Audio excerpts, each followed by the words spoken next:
예수님이 다시 오실 때쯤 이제 마지막 때가 되어지면 사람들이 자기 귀를 즐겁게 하는 소리를 듣기는 좋아하지만 하나님의 말씀을 들으려고 하지 않습니다. 그래서 요즘 목사님들 사이 속에 이렇게 농담처럼 하는 말이 있어요. 요즘 성도들은 주일 예배가 끝난 다음에 오늘 저녁 예수님이 오셔서 특별 집회를 해주시겠습니다. 강사가 예수님인데도 안 모인대요. 강사가 예수님인데도 안 모이는 시대로 바뀌는 거예요. 그게 이렇게 처음에 이렇게 웃기도 했지만 생각할수록 야, 그러면 우리 신앙이라는 게 뭐지? 강사가 예수님인데도 안 모인다. 그렇죠? 예. 그러면서 또 반면에 우리 아모스 선지자를 통해서도 이야기하는 것처럼 마지막 되면 말씀의 기갈, 또 반면에 어떤 분들은 말씀을 사모하지만 정말 참된 말씀이 없어서 기갈을 느끼고 비틀거리는 시대가 되어져요. 이런 양극화, 말씀을 들으려고 하지 않는 사람들, 또 말씀을 들으려고 하는데 참된 말씀이 없어서 기갈을 느끼는 이런 시대에 우리가 살게 되어집니다. 그러나 오늘 이 저녁에 여러분들이 진리의 말씀을 사모하며 또 날씨도 춥고 또 하루의 일과로 피곤하지만 주님의 말씀 앞에 나온 여러분들을 향하여 하나님이 예비하신 귀한 말씀으로 우리에게 은혜 주실 줄 믿습니다. 우리 하나님 말씀 같이 보겠습니다. 마태복음 13장 24절에서부터 30절. 여러분 이 유임을 받으셨죠? 둘째 날 그 한 장 넘기시면 있습니다. 마태복음 13장 24절에서부터 30절.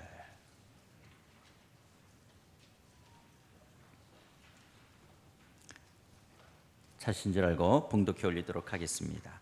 예수께서 그들 앞에 또 비유를 들어 이르시되 천국은 좋은 씨를 제밭에 뿌린 사람과 같으니 사람들이 잘 때 그 원수가 와서 곡식 가운데 가라지를 덧뿌리고 갔더니 싹이 나고 결실할 때 가라지도 보이거늘 집 주인의 종들이 와서 말하되 주여 밭에 좋은 씨를 뿌리지 아니하였나이까? 그런데 가라지가 어디서 생겼나이까?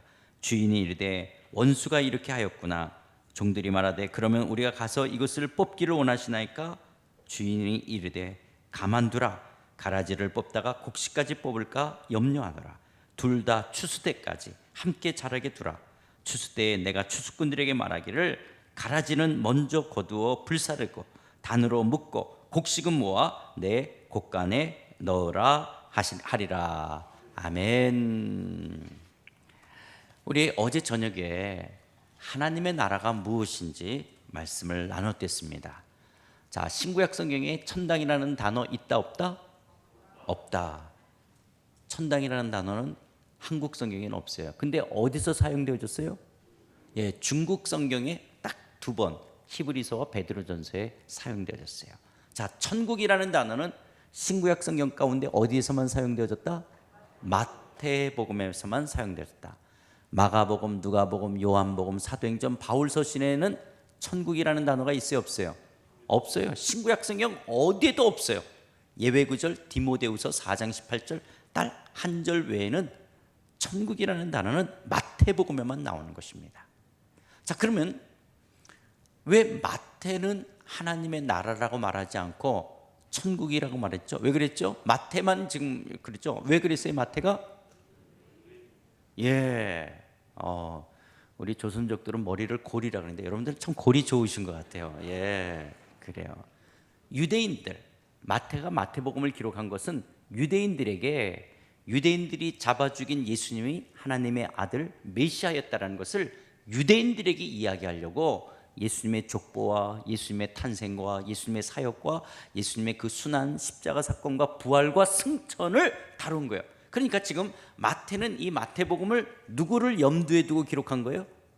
유대인들. 근데 유대인들은 율법을 지키는 사람들이에요.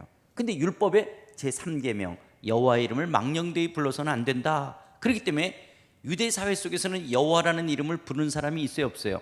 없어요. 그래서 여호와 하나님이라는 이름은 부를 수 있죠. 하나님. 그래서 엘이라고 하는 하나님을 쓸 수 있지만은 이것조차도 유대 사회 속에서는 잘 안 써요.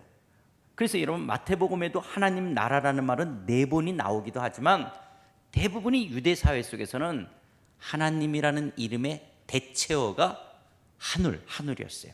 그러니까 하늘, 마치 탕자가 하늘과 아버지께 죄를 졌다. 그럼 유대인들은 다 알아들어요.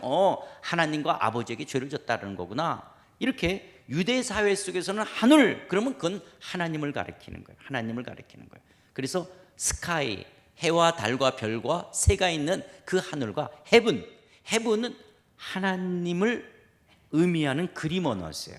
왜냐하면 하늘 그러면 하늘은 높잖아요.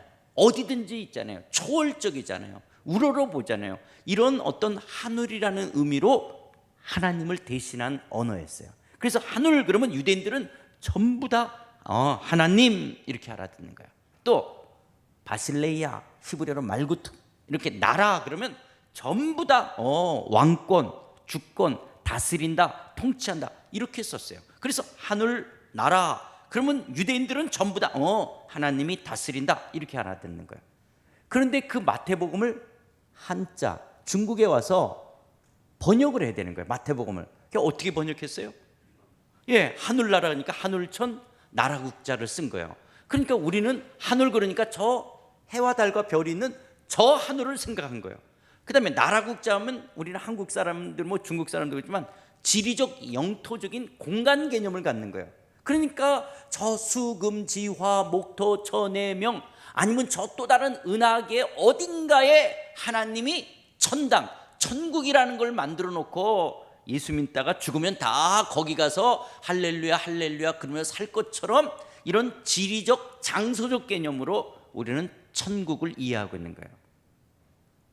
만약에 마태, 마가, 누가, 사도 바울이 와서 우리가 그렇게 이해하고 있는 걸 알면 아마 까무라칠 거예요. 내가 언제 그런 말을 했냐? 누구도 그런 말이 안 했는데 우리는 번역 성경을 읽으면서 그렇게 이해하고 있는 거예요. 그런 지리적 영토적 개념이 아니라 천당이나 천국이나 하나님 나라나 똑같은 말이죠. 내가 다스린다, 내가 왕이다, 내가 통치한다, 이걸 이야기하는 것이 천당, 천국, 하나님 나라 똑같은 말인 거예요. 그런데 마가, 누가, 요한, 사도 바울은 왜 하나님 나라라는 말을 썼어요? 그들은 헬라 문화권에 있는 유대인들과 이방인들을 향해서 했기 때문에 그냥 하나님 나라라고 표현을 한 거예요. 근데 마태만 유대인들을 염두에 뒀기 때문에 하나님의 이름의 대처인 하늘나라, 그래서 하나님이 통치한다라고 전부 그렇게 알아듣는 거예요. 그런데 우리가 이 한자 문화권에 있는 우리들은 이걸 오해한 거예요. 왜냐하면 1800년대나 1900년 초에 오신 서구권 선교사들도 제대로 알지를 못했어요. 자, 서구권은 마태복음을 어떻게 번역했어요? 킹덤 오브 헤븐 그렇게 번역했어요. 하늘 왕국. 그래서 킹덤이 들어갔기 때문에 한자 문화권보다는 덜 피해를 입었지만은 그러나 서구권도 플라톤의 이혼론이라든지 영지주의 사상으로 하늘에 대한 바른 개념을 알지는 못했어요. 그러다가 서구권도 더 커밍 오브 더 킹덤이라고 하는 헤르만 리델보스의 이 하나님의 나라에 대한 논문이 나오면서 이제 서구권들도 하나님의 나라에 대한 제대로 된 인식을 갖게 된 거예요. 그러니까 우리 한국에 왔던 선교사들은 대부분 하나님 나라를 제대로 몰랐던 거예요. 그래서 그냥 중국에서 번역되어진 천당 그리고 천국, 마태복음 이걸 갖고 우리는 신앙생활하면서 우리는 그렇게 생각하잖아요. 저 하늘에 나라가 있구나. 그러니까 우리는 죽어서 거기 간다. 그래서 전부 천국은 우리는 죽어서 가는 천국으로만 이해하는 거예요. 이런 내세론이 되었기 때문에 어떤 문제가 되냐? 원래는 천당, 천국, 하나님 나라는 하나님이 다스린다라는 개념인데 우리는 죽어서 어디를 들어간다라는 개념이 되어졌기 때문에 이게 문제가 되어지는 거예요. 자, 죽어서 간다. 내세론이 되니까 지금은 하나님의 다스림을 받는다라는 것이 우리 한국 교회는 굉장히 약화되어진 거예요. 내가 하나님의 다스림을 받고 살아간다는 이런 개념이 없이 우리는 예수 믿은 다음에 죄 짓지 말고 하나님의 영광을 살면서 하나님의 축복을 많이 받다가 죽어서 좋은 곳 간다. 이게 한국 교회의 대부분의 신앙의 모습이었어요. 이게 우리 한국 교회를 미성숙하게 만든 거예요. 그런데 하나님 나라를 외우면 어떻게 해요? 내가 예수를 믿고 지금 하나님의 통치를 받고 살아가는 삶이구나. 내가 교회든 가정이든 일터든 24시간 365일, 그래서 주일 성수만이 아니라 7분의 6, 월요일부터 토요일까지 7일 전부가 11조만이 아니라 10분의 10, 그래서 10분의 9에도 하나님의 다스림이 내 모든 삶의 영역 속에 하나님의 통치, 하나님의 다스림 속에 살아가야 되는구나. 그렇다면 신앙생활이라는 것은 하나님의 다스림에 순종하며 살아가는 것이구나. 기독교가 말하는 죄는 하나님의 통치에 불순종하는 것을 죄라고 말하는 거구나. 이런 신앙생활로 바뀌는 거예요. 지금 어떻게 살아갈 것인가? 그 하나님의 다스림을 받으며. 여러분, 결혼을 하면, 일단 결혼하면 어떻게 되죠? 다른 여자, 다른 남자를 사랑하면 안 되는 거예요. 그걸 우리는 불륜이라고 말하는 것처럼, 일단 결혼을 하면 이 여자만, 이 남자만 사랑해야 되는 것처럼, 예수님을 내 마음의 구주와 주님으로 모시고 이제 나는 하나님의 다스림을 받겠다, 이 의식이 항상 있어야 돼요. 여러분, 결혼하신 분들 혼자 있든 출장을 가든 아니면 떨어져 있든 늘 자기 남편, 자기 아내, 그 사람만 사랑해야 될 사람으로 인식하는 거잖아요. 그런 것처럼 예수 믿는 사람은 늘 365일 24시간 늘 우리는 하나님의 다스림 속에 산다는 인식을 갖고 살아가는 게 신앙생활인 거예요. 그런데 우리는 그렇게 생활을 하지 못하고 어떻게 되냐? 자꾸 예배당 안에서만, 주일날만, 그래서 예배당 안에서 주일날 행하고 예배당 안에서 행해지는 어떤 종교적인 활동들만 거룩한 일이고, 월요일부터 토요일까지 가정이나 직장에서 하는 일은 세상 일이라는 이런 잘못된 이혼론에 빠져있던 거예요. 또 10분의 10이 다 하나님의 통치를 받아야 되는데 11조만 내고 난 다음에는 10분의 9를 쓰는데 전혀 아무 생각도 없어요. 그래서 10개가 다 하나님의 다스림을 받아야 된다, 10개가 다 하나님의 것이다. 그랬더니 우리 어머님이 뭐라 그랬어요? 예, 우리 뭐 먹고 사니? 그게 이혼론이라는. 먹고 사는 것도 주님의 다스림 속에 있기 때문에 이게 주님의 일이에요. 우리가 먹든지 마시든지 하나님의 영광으로 하는 것처럼 그리스도인들은 모든 것이 다 주님의 다스림이 있는 거예요. 우리가 자녀를 교육시키고 그리고 먹고 살기도 하고 여가 취미생활하는 거, 이게 다 우리의 모든 삶이 주님의 다스림 속에 있어요. 다스림 속에 있기 때문에 이 부분에 대해서 주님이 뭐라고 말씀하시는지를 들을 수 있어야 돼요. 내가 골프를 치는 거, 그게 왜 세상 일이에요? 주님 안에 있기 때문에 그 주님의 일이에요. 그런데 주님이 너 이렇게 많은 시간을 골프장에서 보내도 되니? 네가 성경을 읽는다든지 또 뭔가 다른 사람에게 복음을 전한다든지 이런 부분에 대해서는 전혀 안 하고 주님과의 교제도 없이, 그럴 때 내가 너무 골프에 지금 매여 있지는 않는지, 내가 너무 드라마만 보고 있지는 않는지, 또 이런 내용을 보는 것이 어떤지, 이렇게 우리의 매사의 모든 것이 주님 안에서 허용되어졌지만 그 허용되어진 것 속에서도 내가 주님의 다스림을 받아서 우리의 전 인격이, 우리의 의식이 성숙한 고급한 하나님 나라의 백성이 되어지는 거예요. 그냥 죽어서 좋은 데 가는, 그래서 우리의 인격은 천박하고 수준 낮은 삶인데 그냥 배불리 이것저것나 먹고 눈물이나 근심 없고 걱정이 없는, 그래서 떵떵거리고 산다. 이게 기독교가 아니라는 거예요. 이건 기독교를 너무 싸구려 종교로 만드는 거예요. 하나님은 우리를 하나님의 백성으로, 존귀한 백성, 하나님의 영광스러운 고급한 하나님의 사람으로 우리를 부르셔서 그런 성숙한 예수 그리스도의 충만하심에 이르는 하나님의 백성으로 우리를 세우시기를 원하는 거예요. 그래서 우리는 이 땅에서 계속적으로 우리 인격과 우리의 의식과 가치관이 성경적 가치관으로 하나님의 나라의 백성으로 성숙되어져 가는 것이 이 땅에서 우리의 성화의 삶인 거예요. 그런데 우리가 이 부분을 배우지 않았기 때문에 그냥 윤리도덕적으로 별로 죄를 안 짓고 갔다, 그런 다음에는 전혀 하나님의 통치를 받지 않고 살고요. 우리는 언제 기도하죠? 애 시험 볼 때, 병 들었을 때, 집 살까 말까 할 때, 집 팔까 말까 할 때, 그 다음에 어딜 갈까 말까 할 때, 전부 이런 부분, 이건 불교인들도 열심히 하는 기도들이에요. 이런 거에만 우리가 매여 있었던 것들이에요.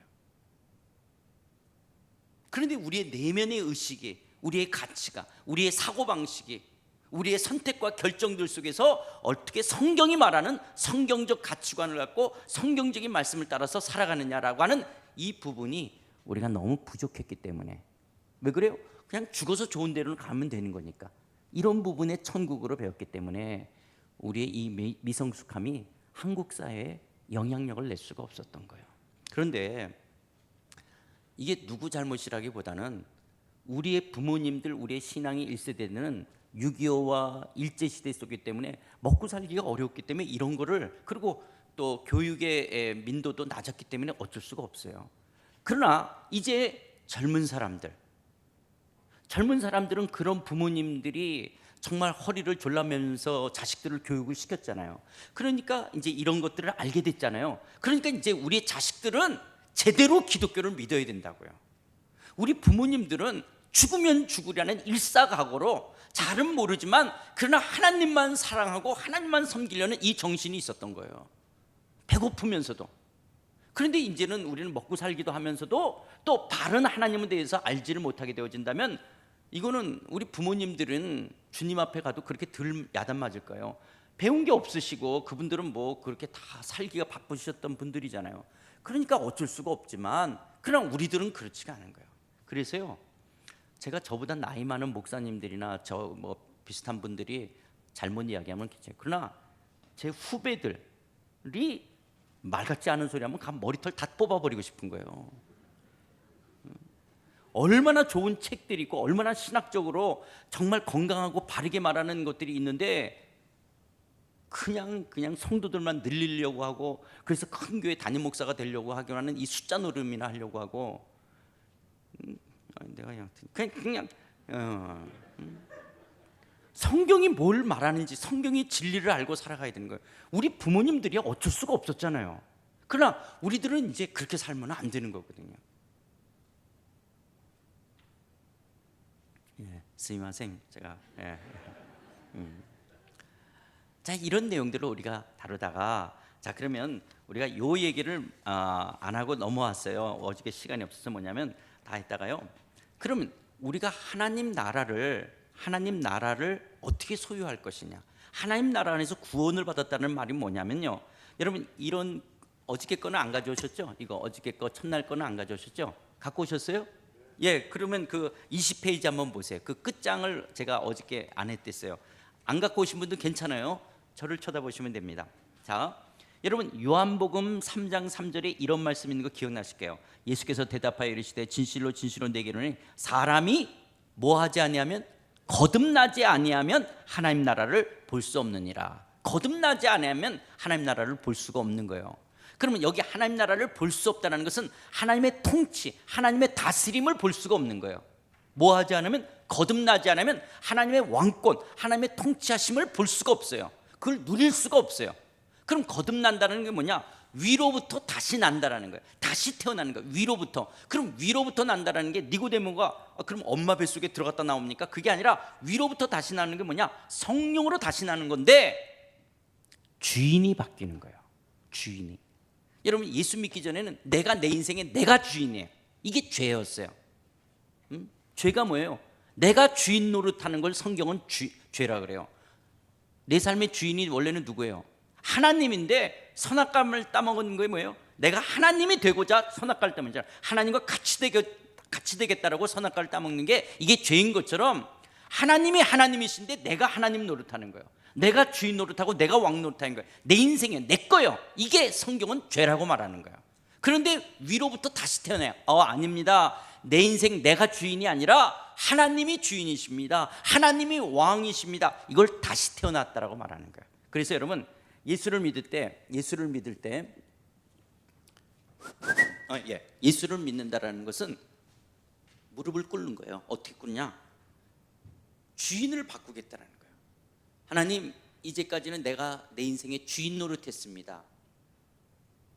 내 인생의 소유권과 결정권이 내게 있는 줄 알았습니다. 그런데 이 시간 예수님을 내 삶의 구주와 주님으로, 나의 구세주도 되지만, 구세주는 뭐예요?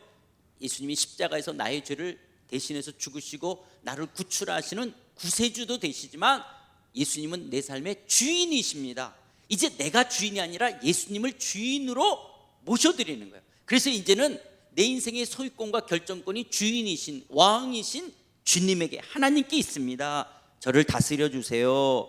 이걸 거듭났다라고 말하는 거예요. 다시 태어나는 거예요. 그래서 예수님을 주인, 하나님을 왕으로 주인으로 모신다 그럴 때 하나님이 나를 다스린다라는 말에는 어떤 말이 숨어 있어요? 내가 하나님의 다스림을 받겠습니다. 이 말은 그 하나님이 나를 창조하셨을 뿐만 아니라 그 하나님은 나를 책임지신다라는 거예요. 내가 너를 다스려, 이 말은 내가 너를 책임져, 내가 너의 삶을 책임지고 너를 이끌어갈 거야, 미래의 영광스러운 나라까지. 이게 전제되어 있는 거예요. 그래서 우리는 나를 책임지시는 하나님의 다스림에 순종하는 거예요.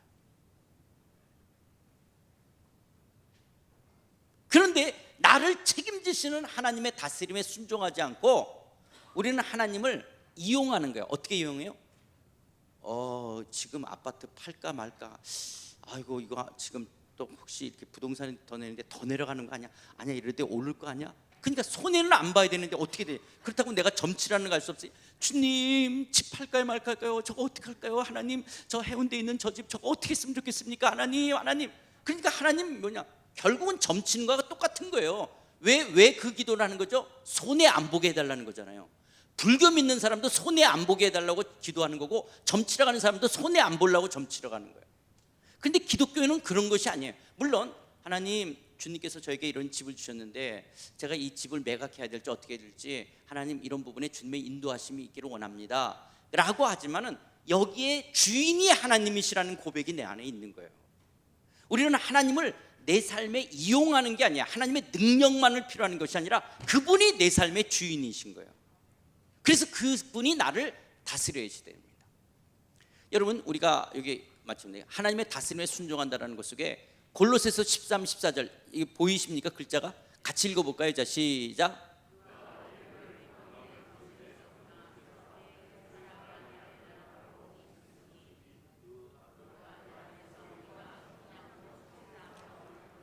여러분, 주 예수를 믿으라. 그리하면 너와 내 집이 구출되리라, 구조되리라. 여러분, 구원이라는 말에 비슷한 낱말이 구출, 구조, 그렇죠? 구원이라는 낱말에 비슷한 낱말이 구조한다, 구출한다라는 거죠. 그러면 우리는 예수 믿기 전에 어디 있었냐? 흑암의 권세, 사단의 지배 아래 있었어요. 사단의 지배, 흑암의 권세 아래 있던 우리를 건져내는 거예요. 그 흑암의 권세에서 우리를 건져내는 것을 구출됐다는 거야. 주 예수를 믿으라. 그러면 너와 내 집이 구출되는 거예요. 구조되는 거예요. 건져내는 거예요. 어디서부터? 흑암의 권세로부터 건져내서 우리가 어디로 옮겨져요? 그의 사랑의 아들의 나라, 하나님이 사랑하는 아들, 예수님이 왕이 돼서 다스리는 나라로 옮겨져서, 자, 이제는 우리는 누구의 권세 아래 있어요? 예수님의 권세, 예수님의 다스림 안에 있는 것을 죄사함을 받은 속량, 구원이라고 이야기하는 거예요. 그러니까 내가 지금 누구의 다스림 속에 있냐? 예수님의 다스림 속에 있기에 예수님이 나의 죄를 위해서 죽으시고 부활하셨기 때문에 내가 너를 죄 없다 이야기하는 거예요. 그래서 우리는 예수님으로 말미암아 의인이에요. 그게 죄 사함을 받은 거예요. 이걸 우리가 구원이라는 거예요. 어디로 옮겨졌기 때문에? 아들의 나라로 옮겨졌기 때문에. 이게 구조된 거예요. 구출되어져서 아들의 다스림을 받는 거예요. 그러니까 여러분, 내가 기독교인이 됐다는 것은 누구의 다스림을 받겠다는 거예요? 하나님, 예수님의 다스림을 받겠다는 거예요. 그분의 다스림. 그래서 무릎을 꿇는다는 말이 그 말이에요. 나를 다스려 주십시오. 내가 이제 주님의 다스림 받겠습니다. 그럼 뭐가 죄일까요? 그런데도 여전히 내가 주인 노릇해. 이게 죄인 거예요. 이게 불신앙인 거예요. 내가 주인 노릇하는 거예요. 내가 왕 노릇하는 거예요. 내 거라고 여전히 움켜잡는 거예요. 그러면서 하나님은 이용만 하려고 하는 거예요.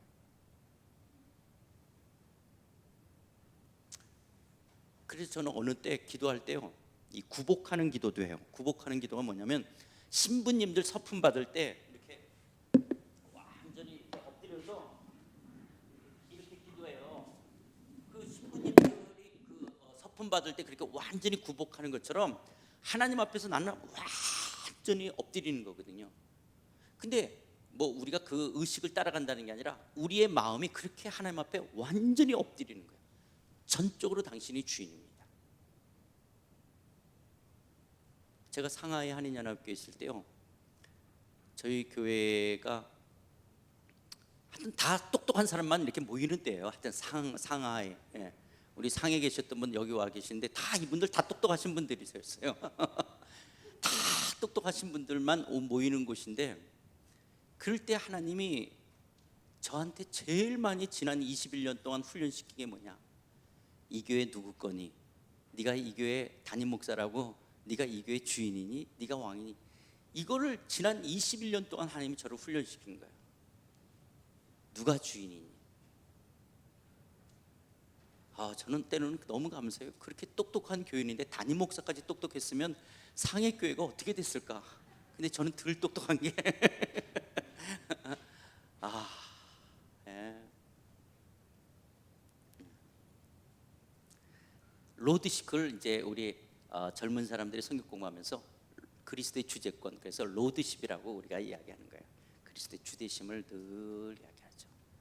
때로는 여러분의 인생의 비즈니스 속에서도 우리는 돈 벌기를 원하지만 하나님은 돈도 벌 수도 있고 축복도 하시지만 로드십, 그리스도의 주대심을 훈련시키는 거예요. 자녀를 기르면서도 하나님은 끊임없이 그리스도의 주대심, 이 아이 누구 거니? 내 뱃속에서 낳기 때문에 내 것이 아니라 주님의 것입니다. 주님의 자녀입니다. 그래서 주님의 주대심을 인정해야 되는데, 여러분 내 뱃속에서 내가 낳지만 어느 때 보면 얘 누군가 싶지 않아요? 뭐 이런 우주인이 있나 싶지 않아요? 예. 뭐 이런 애가 있나? 얘가 누구를 닮아서 이런가? 그렇잖아요. 정말 어느 때는 막 어떻게 할 수가 없잖아요. 너 게임 몇 시간 하기로 했어? 분명히 약속했지 2시간. 근데 너 지금 몇 시간째야?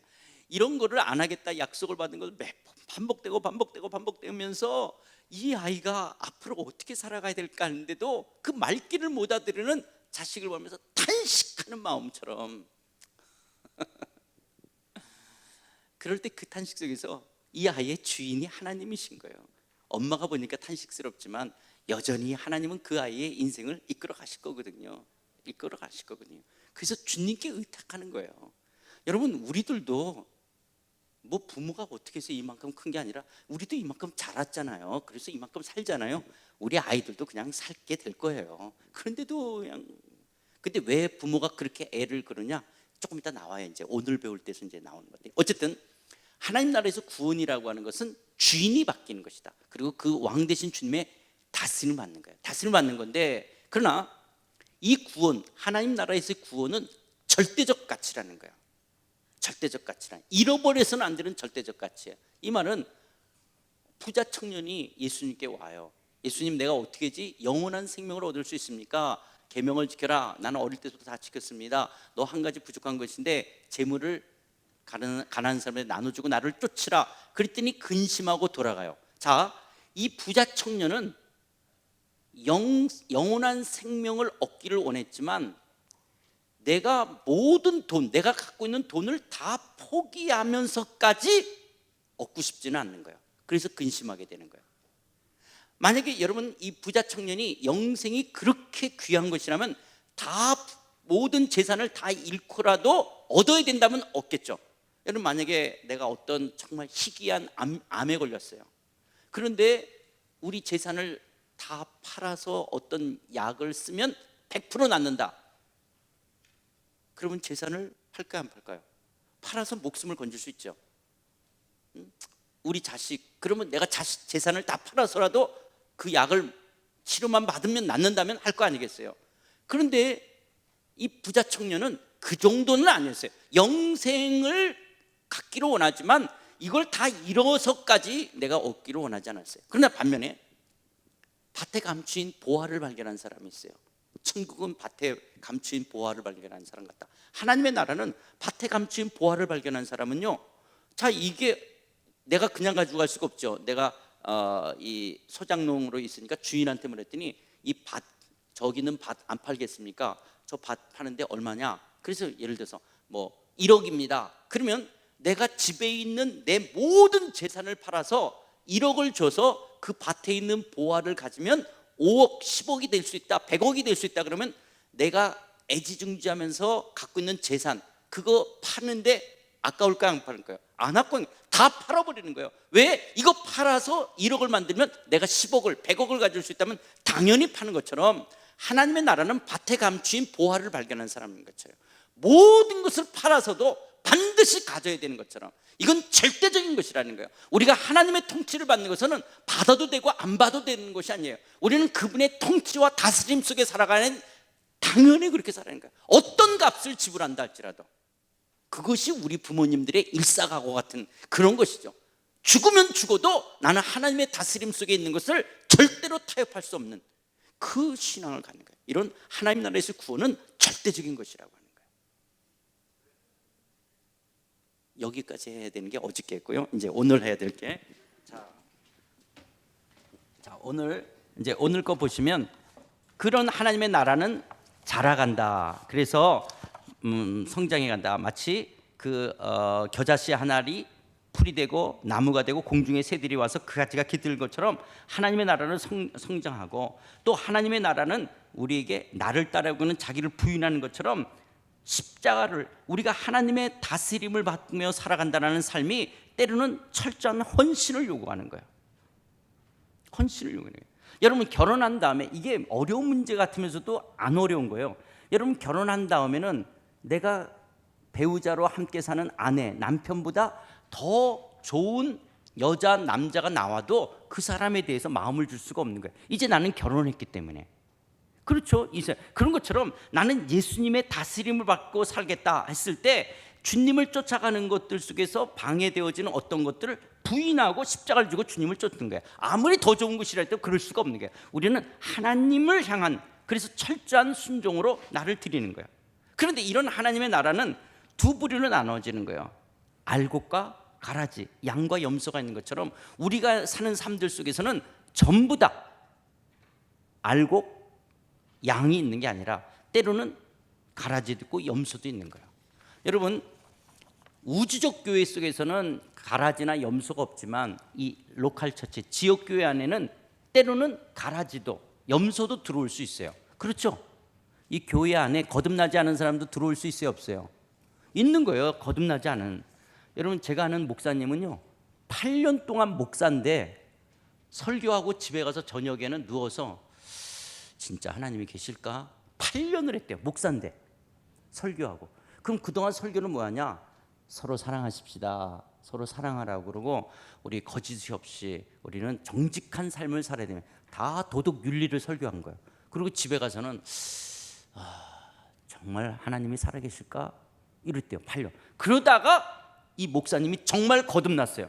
그러니까 이분이 그 다음서부터는 이 복음에 대한 설교만 하는 거예요. 자기가 목사인데 8년 동안 거듭나지 않았으니까. 그러니까 여러분, 교회 안에 거듭나지 않고도 교회 다니는 사람들이 있을 수 있죠. 예수님이 나의 죄를 위해서 죽으시고 부활하셨다는 것에 대한 인격적 확신이 없는 거예요. 그리고 주님과 그렇게 인격적 관계 속에서 내 안에 그런 흔적이 없는 거예요. 그냥 이렇게 정보로는 알아요. 예수님이 우리 죄를 위해서 죽었대, 뭐 그렇대, 이렇게 정보지 그것이 내 것, 마치 내 아내, 내 남편 이렇게 결혼한 것처럼 예수님과 나와의 관계가 돼야 되잖아요. 이런 예수님 안에서 우리가 삶을 살아가는 때, 그런데 그렇게 안 살아가는 사람을 우리는 염소, 그건 가라지인 거예요. 그래서 여러분, 우리가 이 하나님 나라 속에서는 가라지, 염소는 하나님 나라 백성이 아니죠. 그런데 아직 이 땅에서는 함께 살고 있는 거예요. 언제까지? 추수 때까지는. 그리고 하나님 나라 백성들은 그러기에 하나님의 통치, 다스림 속에서 참된 것을 하며 살아가게 되어지죠. 그래서 도리어 여러분, 예수님이 마태복음 21장 31절에 했던 말이 참 놀랍죠. 세리들과 창기들이 너희보다 먼저 하나님의 나라에 들어가라. 세리와 창기들이 먼저, 사실 어떻게 보면 바리새인이요 서기와 당시 종교 지도자들보다 자기가 죄인 되어진 자들은 철저하게 예수님의 통치 앞에, 예수님의 의가 아니고서는 쓸 수가 없기에 도리어 이들이 하나님의 다스림을 받는 거죠. 심령이 가난한 자는 복이 있나니 하나님의 나라가 저들의 것이 된다는 것은, 내가 누구도 의지할 수가 없어요. 내가 의지할 만한 사람, 의지할 만한 실력, 의지할 만한 돈, 아무것도 내가 의지할 곳이 없어서 이 가난한 마음으로 하나님만을 바라보는 것은 도리어 복이 있나니 하나님의 통치가 저들의 것이 될 것이라는 거예요. 하나님이 다스려 줄 것이라고 하는 거예요. 그래서 내가 하나님밖에, 예수님밖에 나의 의의가 없다라고 하는 것이 도리어 축복인 거예요.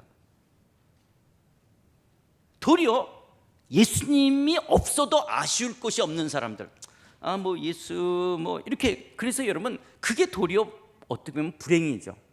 여러분, 그래서 기독교는 고난이 축복인 것이 왜 축복이에요? 내가 고난이 있기 때문에, 어려움이 있기 때문에, 아쉬움이 있기 때문에 주님을 구하지 않고서는, 주님이 아니고서는 살 수 없는 것이 도리어 축복인데, 도리어 뭐가 불행이요? 주님이 없어도 별로 아쉽지 않은 사람들. 그래서 여러분, 잉여 자산이 없는 것이 도리어 축복일 수 있는 거예요. 잉여 자산이 없기 때문에 누구밖에 의지하지 않으면 안 돼요. 예, 하나님, 예수님. 내일에 대한 보장이 없잖아요. 그런데 도리어 잉여 자산이 있기 때문에 든든한 거야. 내가 앞으로 20년 더 산다 해도 먹을 거 있고, 애들한테 물려줄 거 있고, 그냥 아쉬움이 없는 거야. 이게 우상이죠. 이게 도리어 불행인 거예요. 이게 도리어 불행인 거예요.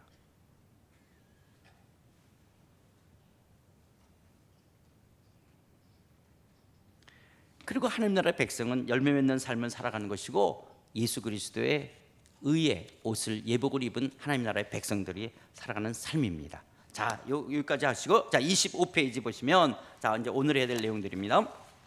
자, 25페이지. 우리가 주일날 신의 존재 여부에 대해서 주일날 아침에 했죠? 예. 신이 있느냐 없느냐의 존재 문제는 증명의 문제가 아니라 뭐라 그랬어요? 전제나 선택의 문제다. 그런데 그러면 신이 있다를 선택한 사람을 유실론이라고 하는데, 그 신을 두 부류로 나눴죠. 인간과 소통하지도 않고 소통할 수 없는 신과 인간과 소통하는 신이 있다. 그런데 하나님께서는 우리와 소통하셨어요. 그런데 제일 먼저 누구랑 소통하셨어요?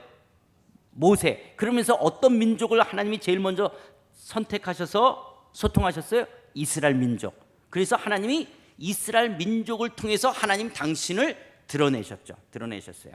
자, 그러면 자막 좀 눌러주실까요?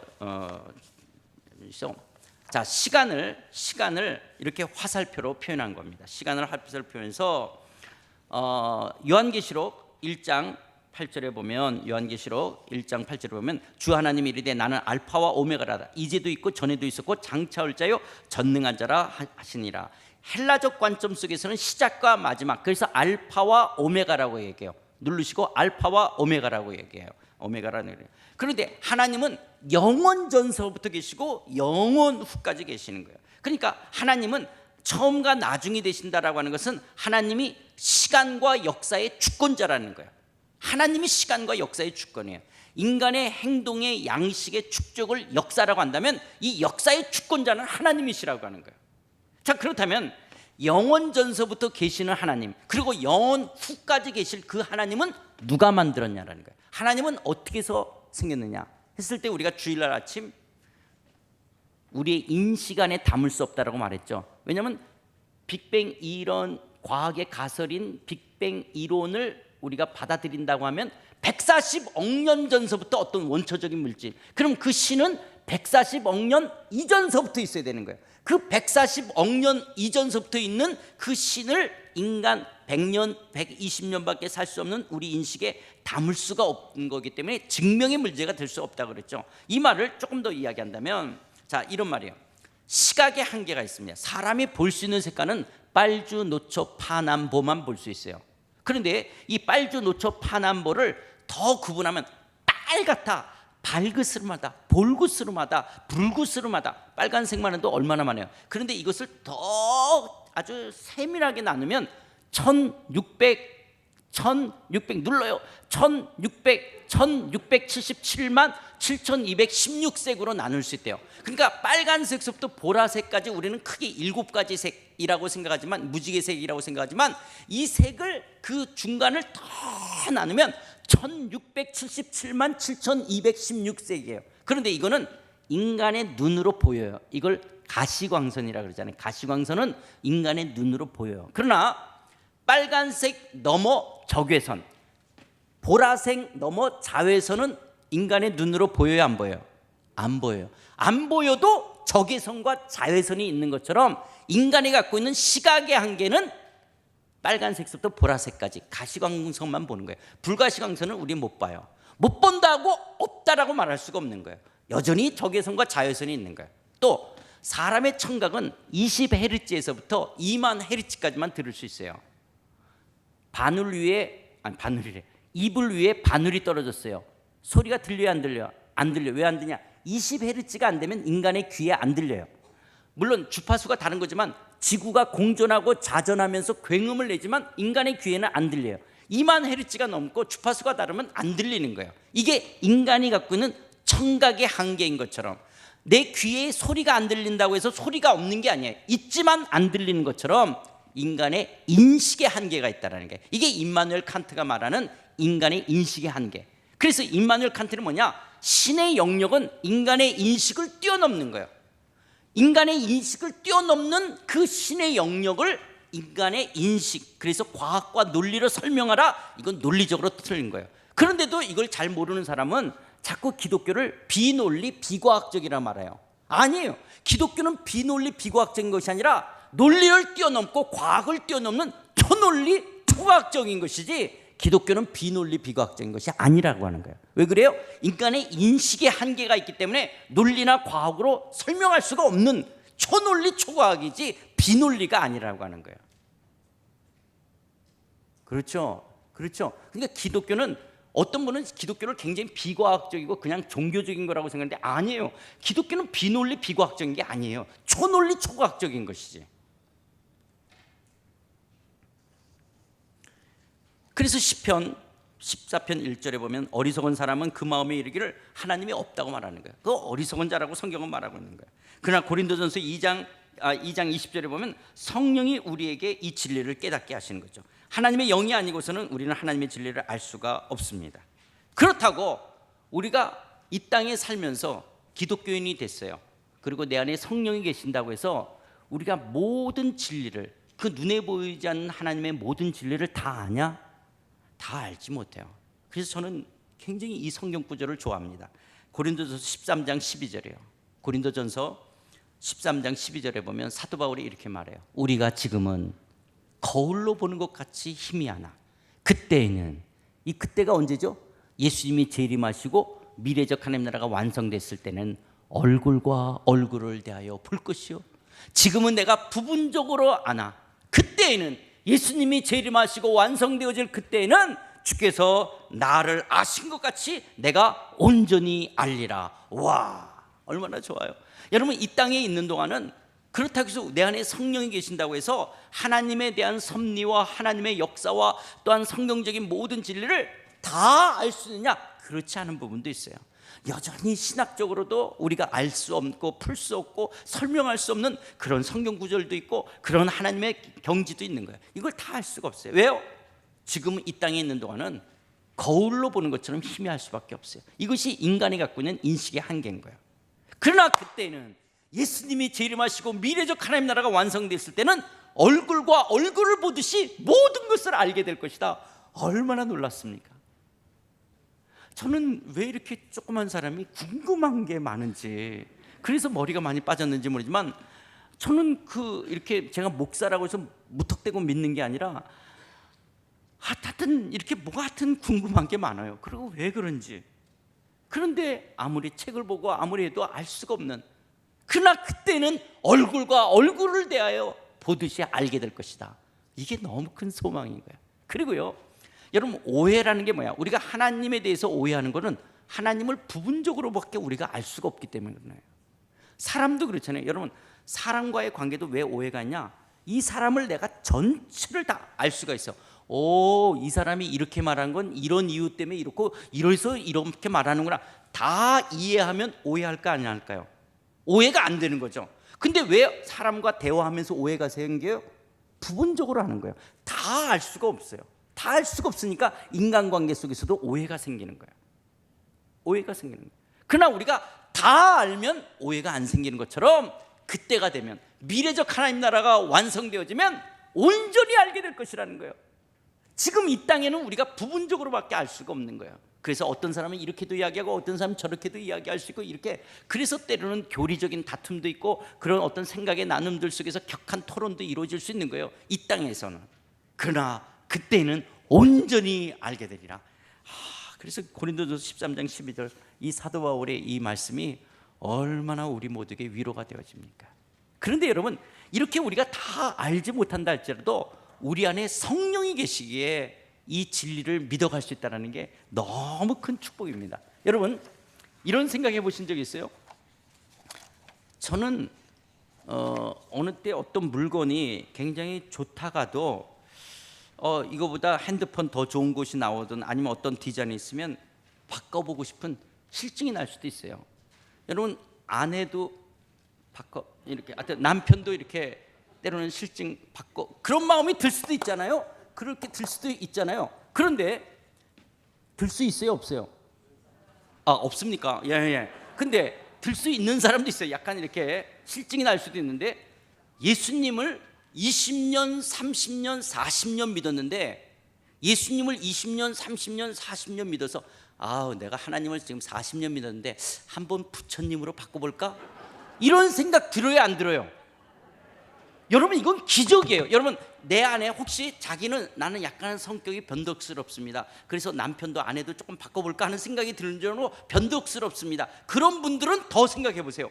그렇다고 내가 부처님으로 알라신으로 아니면 무슨 산신령으로 한번 바꿔볼까 이런 마음이 들어야 안 들어요? 이게 내 의지로 될 것 같습니까? 나는 이거 나는 정말 하나님의 놀라운 역사라고 생각해요. 이건 하나님 쪽으로 전적으로 그분이 들어오셔서 이 믿음을 주셨기 때문에 이 변덕스러움이 안 일어나지 그냥 내 의지로 한다면 우리 인간이 얼마나 손바닥 뒤집듯이 변덕스러울 수 있는데 그런데 부처님으로 바꿔볼까 이 말은 안 듣잖아요. 아무리 내가 죄를 짓고 아무리 주님 앞에 불순종하며 산다 할지라도 그렇다라고 내가 하나님을 바꿔볼까 이런 마음 안 들잖아요. 나만 신기하다. 나는 이거 어느 날 생각하고 나서 너무 놀라웠어요. 그래, 이건 하나님이 주신 것이다. 이거 어떻게 그런 마음이 내 안에 안 일어날까요? 참. 하여튼 저는 이런 생각에서 머리가 많이 빠집니다. 자. 그런데 어느 날 그 하나님이 어떻게 해서 생겼는지 모르지만 영원전서부터 계시고 영원 후까지 계시는 그 하나님이 누가 만들었는지 어떻게 해서 생겼는지 그래서 우리가 알 수가 없어요. 우리 인식 밖의 영역이기 때문에 알 수가 없는 거예요. 그런데 어느 날 하나님이 자기를 드러내셨어요. 계시하셨어요. 자, 자기를 드러내셨다, 계시하셨어요. 그러면서 하나님이 자기를 계시하신 게 하나님의 어떤 모습을 들고 나온 것이 아니라 모든 자연 만물을 만드신 거예요. 태초에 하나님이 천지를 창조하시면서 모든 만물을 만드셨어요. 모든 만물을 만드셨다는 것을 로마서 1장 20절에서 이렇게 말씀하세요. 창세로부터 그의 보이지 않은 것들과 곧 그의 영원하신 능력과 신성이 그가 만드신 만물에 분명히 보여 알려졌나니 그러므로 그들이 핑계하지 못할지니라. 그러니까 하나님이 창조하신 자연 만물 속에 하나님의 영원하신 능력과 신성이 있어서 하나님이 만드신 피조물을 통해서 하나님 당신을 드러내신 거예요. 마치 만약에 여기 어떤 그림이 있어요. 피카소가 그린 그림이 있다 그럽시다. 피카소가 그린 작품이에요. 그러면 피카소를 우리는 못 만나봤지만 피카소가 그린 작품을 통해서 화가의 정신세계를 유추하고 이 작품을 통해서 뭘 말하려는지를 우리가 유추할 수가 있는 거예요. 작품을 통해서. 그런 것처럼 하나님이 자기 모습을 드러낸 것이 아니라 하나님의 작품인 자연 만물 천지 창조를 하시는 것을 통해서 내가 있다, 하나님의 영원하신 신성과 능력을 나타내 보이셔서 하나님이라는 존재가 있다라는 것을 드러내신 거예요. 드러내신 거예요. 이 계시라는 게 감춘 것을 드러냈다는데 하나님께서 자기 존재를 드러내시는 거예요. 이걸 우리 일반 계시라는 말을 조직신학에서 쓰지만 하여튼 이렇게 자기 자신을 드러내셨어요. 그러시면서 하나님은 하나님의 형상을 쫓아 인간을 만드신 거예요. 그러니까 사실 인간이 있다라는 것은 하나님이 있다라는 것을 반영하는 아주 좋은 거예요. 그러니까 좋은 정도가 아니죠. 정말 하나님이 계시다는 것을 하나님은 당신의 계심을 인간을 만드시는 거예요. 하나님의 형상을 쫓아 인간을 만드셨어요. 우리 상해교회에서는요, 이거 하나님 나라 세미나를 16시간 동안 해요. 16시간 동안 하는 건데 우리가 이번에는 이제 그렇게 시간이 안 돼서 그렇게 하니까 이 뭘 해야 될 말이 있는 걸 지금 제가 자꾸 머릿속에서 자르면서 해야 되니까 시간도, 그리고 지금 이 진도 이런 식으로 나갔다가는 큰일 났는데요. 그래서 그냥 자를게. 지금 뭔가 형상 그런데 할 말이 지금 많이 있는데요. 좀 자르고. 그래서 인간이 하나님이 드러나셨어요. 그런데 이제 인간이 범죄를 해요. 아담과 하와가 범죄함으로 말미암아, 제가 좀 빨리 갈게요. 범죄함으로 어떻겠냐? 하나님과 단절되어졌습니다. 하나님과 단절. 여러분, 하나님은 전지전능하셔도 죄와 함께할 수가 없어요. 단절되어지면 어떻게 되냐? 죄가 들어와서 단절되어지면 마치 여러분 엄마도 그렇지만 엄마 품에서 1살, 2살짜리 애를 떼어놔봐요. 애가 어떻게 되죠? 정신없이 울죠. 엄마 품에 떨어져. 그게 단절을 통한다는 것은 아이한테 있어서 그게 죽음이고 불행인 거죠. 그런 것처럼 우리가 하나님 앞에 범죄한다는 것은 하나님과의 단절이에요. 그 하나님과의 단절이기 때문에 우리에게 찾아온 것이 있어요. 이거 눌러보실까요?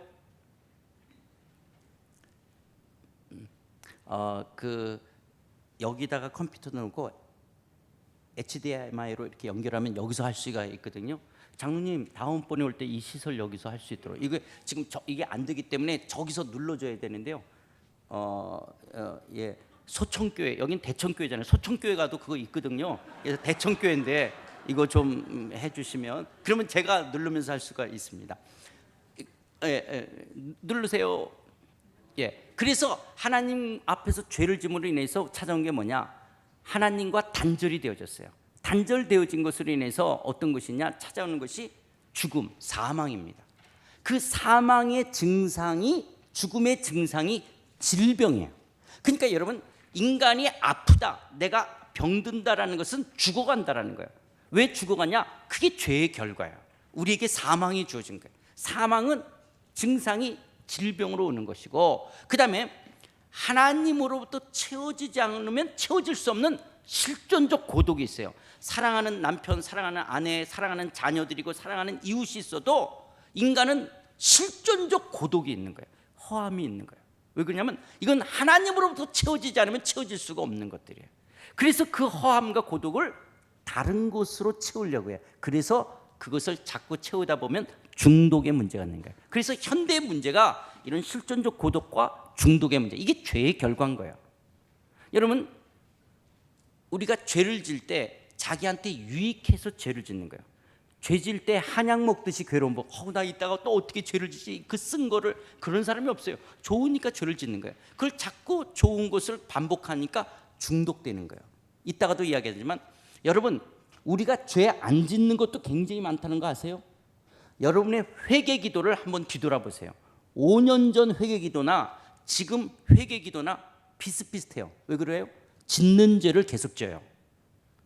혹시 자기는 죄를 날마다 개척하시는 분, 나는 죄를 계속 개척합니다. 아니, 우리 안 짓는 죄는 하나도 안 져요. 근데 짓는 죄를 계속 져요. 왜냐? 거기에 길들여지는 거예요. 중독되어지는 거예요. 뭐 중독이라 해서 뭐 마약 중독, 뭐 알코올 중독만 있는 것이 아니라 내가 짓는 죄에 계속 맺는 거예요. 이런 것이 우리가 하나님과 단절됨으로 인해서 사망, 죽음이 찾았고, 죽음의 증상이 질병이고 실존적 고독이 있고, 그 허함이 내 존재의 의미나 가치를 알지 못하게 되고, 이 허함을 다른 것으로 채우려고 할 때 중독. 그래서 여러분, 그 앞으로 돈 많이 벌 수 있는 것이 뭐냐? 하장로님, 앞으로 돈 많이 벌 수 있는 게 산부인과보다도 어떻게 냐면 이 통증 클리닉. 이게 왜냐면 저 핸드폰 보는 게 전부 이게 통증 클리닉하고 중독 클리닉이 돈 많이 번다 그러는데, 그래요, 장로님? 예, 그럴 거래요. 예.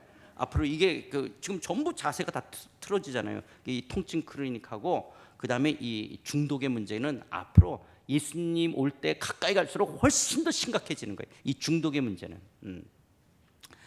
그러니까 마약 중독, 마약에 대해서 아무리 단속해도요, 아마 예수님 오실 때까지 이 문제가 단절되지 않을 거예요. 진짜 뭐 마약하면 다 사형이다, 그렇게 강력하게 정부가 나가지 않는 한은 뭐 어렵죠, 이 중독의 문제는. 이것은 하나님으로부터 채워지지 않으면 인간이 갖고 있는 이 실존적 고독이 있기 때문에 어쩔 수가 없다라고 하는 것들이에요. 그런데 그 하나님을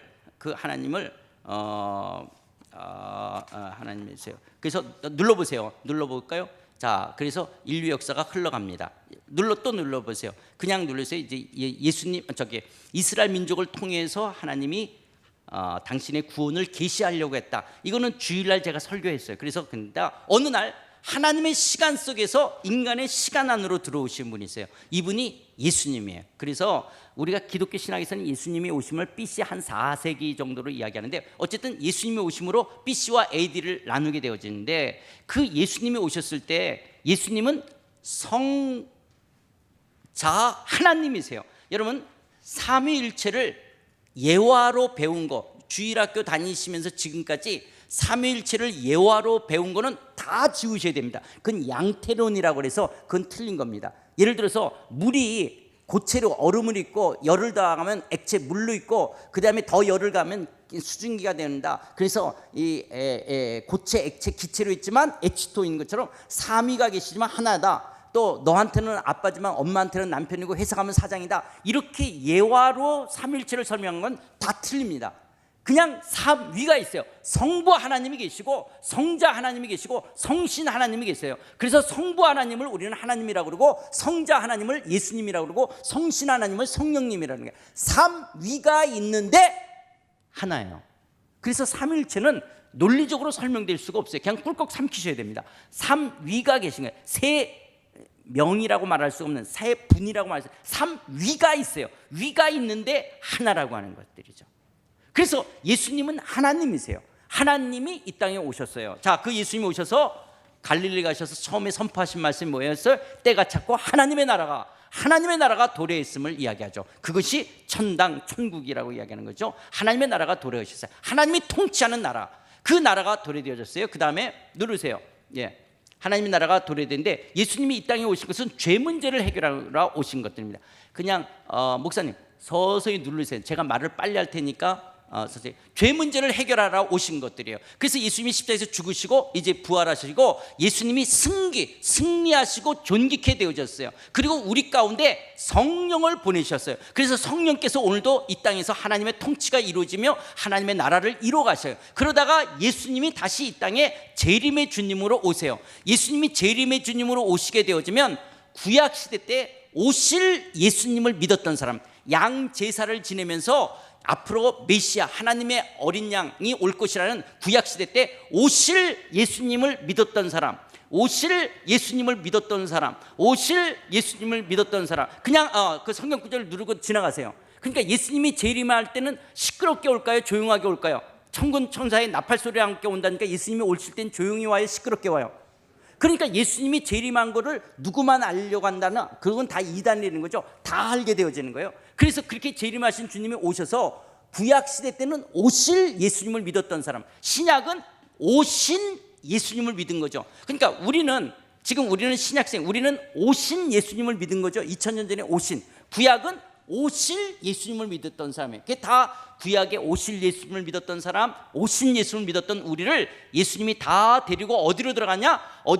이제 하나님의 시간, 여기서부터는 시간이 아니고 새로운 차원이 되어지는 거예요. 그 새로운 차원, 미래적 하나님 나라로 들어가는 거예요. 이게 장소적 개념이 아니라 하나님의 나라라고 하는 개념 속에, 하나님의 통치 속에 들어가요. 여기 들어가면 눈물이나 사망이나 아픔이나 곡하는 것이 다시는 있잖아요. 여러분, 눈물이나 사망이나 아픔이나 곡하는 것은 다 죄 때문에 일어났던 거예요. 근데 죄 문제가 완전히 해결되어진 미래적 하나님 나라 속에서는 눈물이나 사망이나 아픔이나 곡하는 것이 다시는 있잖아요. 거기에는 새 하늘과 새 땅을 보니 처음 하늘과 처음 땅이 없었다.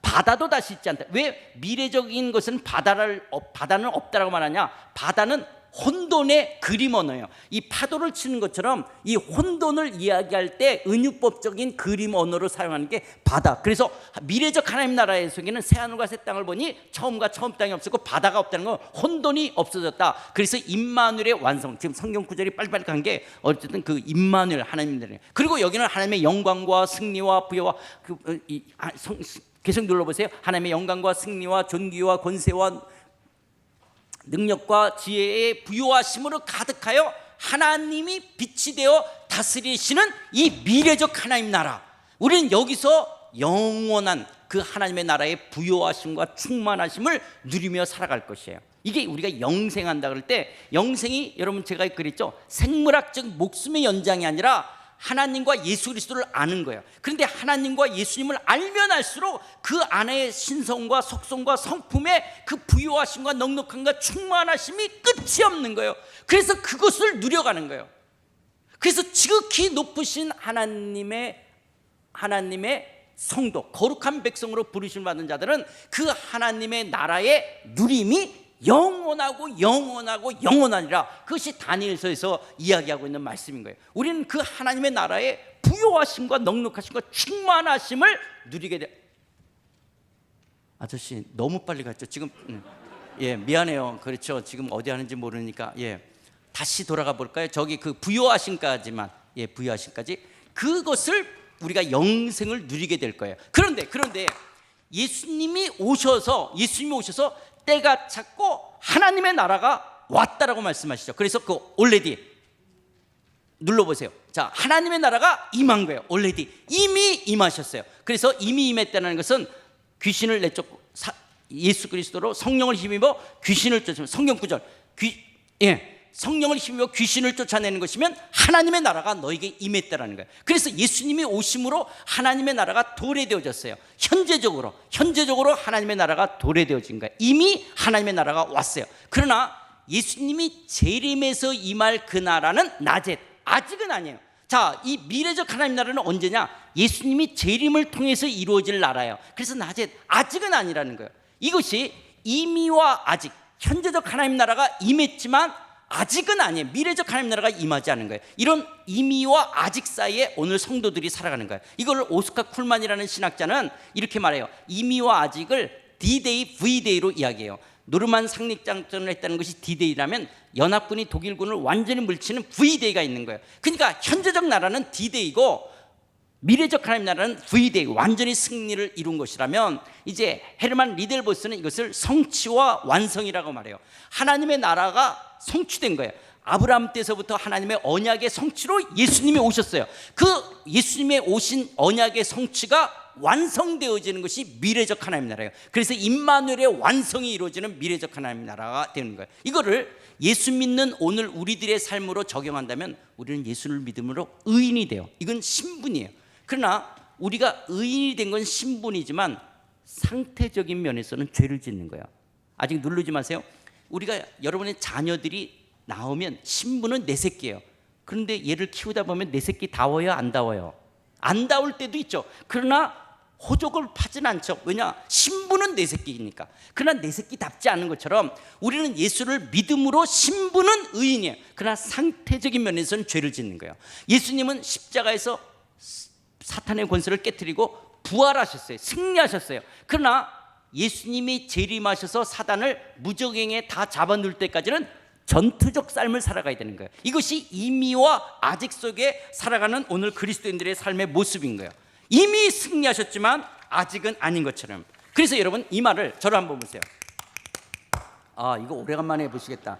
이게 우리 교회에서 제가 많이 하던 건데 저를 집중하라 그럴 때 제가 하는 건데요. 좀 무슨 말이냐면 3.1절은 독립을 선언하는 거예요.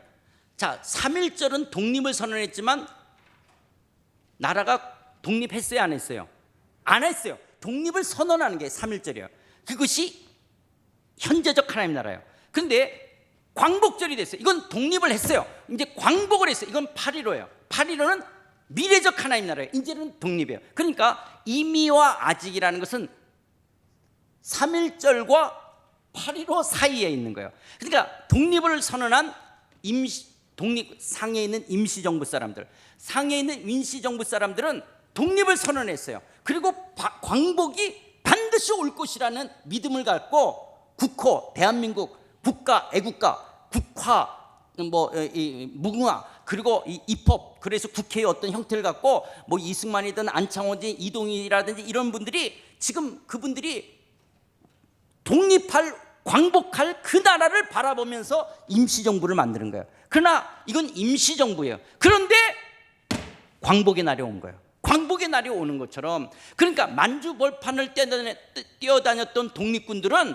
광복의 날을 꿈꾸지만 그때 당시 누가 있었냐? 친일파는 있는 거예요. 친일파는 절대로 독립이 오지 않을 것이다, 광복이 오지 않을 것이라고 친일파의 삶을 살아갔던 사람도 있지만, 반면에 어떤 사람은 반드시 광복의 날이 올 것이라고 해서 만주벌판을 뛰어다니고 상해까지 와서 임시정부를 하는 사람이 있었던 것처럼 그리스도인들은 이미 임했어. 하나님의 나라 독립 선언을 했어요. 그런데 예수님이 재림해야지만이 광복절이 되는 것처럼 우리는 미래적 하나님 나라. 그런데 여러분, 독립군보다 우리에게는 성령이 오셨기 때문에 더 큰 확신인 거예요.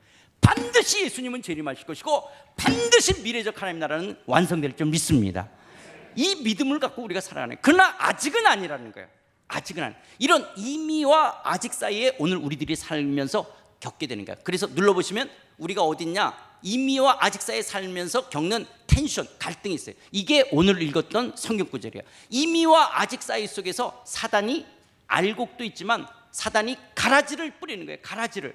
그래서 가라지와 알곡이 같이 자라게끔 되어지는 거예요. 이 땅에서 언제까지? 예수님이 재림할 때까지. 그래서 예수님이 추수 때까지 놔두라는 거예요. 그 추수 때 알곡은 거둘 것이고 가라지는 불태울 것이라고 이야기하고 있는 거예요. 이런 이미와 아직 사이에 우리가 살고 있는데, 이런 이미와 아직 사이에 살기 때문에 그리스도인들의 갈등이 있어요. 아픔이 있어요. 고난이 있는 거예요. 왜 그러냐? 첫 번째, 자 그냥 넘어갈까요? 그 아까 읽었던 가라지가 있다는 첫 번째, 아니 다시 돌아와서 첫 번째는 예수님이 재림할 때까지는 사단이 활동한다는 거예요. 그런데 이 사단은 어떤 사단이냐? 예수님이 십자가에서 부활하셨다, 다 이루셨다라고 말씀하시고, 예수님이 부활하셨다는 것은 사단의 머리를 짓이기고 승리하신 거예요. 그러니까 사단은 이제 패잔병이에요. 예수님이 이겼어요. 예수님이 승리하셨어요. 승리하셨지만 예수님이 재림하셔서 사단을 무적행에 잡아 누울 때까지는 이 패잔병된 사단이 활동한다라는 거예요. 그런데 이 사단은 거짓의 아비예요. 거짓의 아비. 사단을 뭐라 그래요? 거짓의 아비라고 그러는 겁니다. 여러분, 사단은 어떻게 해서 생겼죠? 그래서 언제 이제 제가 다음번에 한 번 더 올 수 있으면 이야기지만, 뭐 혹시 뭐 루시퍼, 루시엘, 천사장 타락 이런 거 다 지우세요. 그거 다 틀린 말이고요. 존 밀턴의 신라권에서 나왔던 말이에요. 그건 서사시를 썼던 소설에 나오는 말이지, 그건 신학자의 이야기가 아니에요. 그래서 뭐 루시퍼 뭐 타냐, 그래서 이사야 14장에 뭐 계명성이 있던 거, 거기는 바벨론 왕을 말하는 거고요. 그 루시퍼라는 단어가 또 베드로전서에 사용되는 건 예수님을 샛별로 표현하는 거예요. 라틴어로 루시퍼라고 하는 것들을 표현하는 것들이 이사야에서는 바벨론 왕을 말하는 거고, 베드로에서는 예수님을 가르치는 것들이에요. 근데 이것을 제롬이라는 초대 교부가 헬라어를 라틴어로 번역하면서 이사야를 그냥 라틴어로 루시퍼라고 쓴 것뿐이에요. 그런데 이것을 지금 킹제임스 내가 다 설명하고 있네. 나중에 하겠다 그러더니. 하여튼 킹제임스 버전에서 그냥 그걸 루시퍼를 쓰게 되어지면서, 존 밀턴이 신라권이라는 소설을 쓰면서 하늘에서 별이 떨어졌다라는 것을 누가복음과 연결하면서 사단의 기원을 루시퍼로, 그건 소설이니까 그렇게 할 수가 있는 거예요. 그건 신학적인 말이 아니에요. 그래서 성경은 사단의 기원을 안 얘기하고 있어요. 성경은 사단이 어떻게 생겼는지를 안 말하고 있어요. 사단의 성격만을 얘기해요. 사단은 거짓의 아비다, 참소하는 자다, 뭐 그다음에 광명의 천사로 가장한다, 또 뭐 사단의 이런 성격을 이야기하고 있지, 사단의 기원은 안 말하고 있습니다. 어쨌든 지금 뭐냐면, 그 사단은 패잔병이에요. 근데 사단은 거짓의 아비인데, 이거 하나 더 왔어요. 저 뒤로 돌아가 볼까요? 자, 뒤로 돌아가 볼까요? 예, 그거 놔두세요. 자, 사단은 뭐냐? 거짓의 아비예요. 그러면 이미와 아직 사이에 사단은 끊임없이 우리를 속이는 거예요.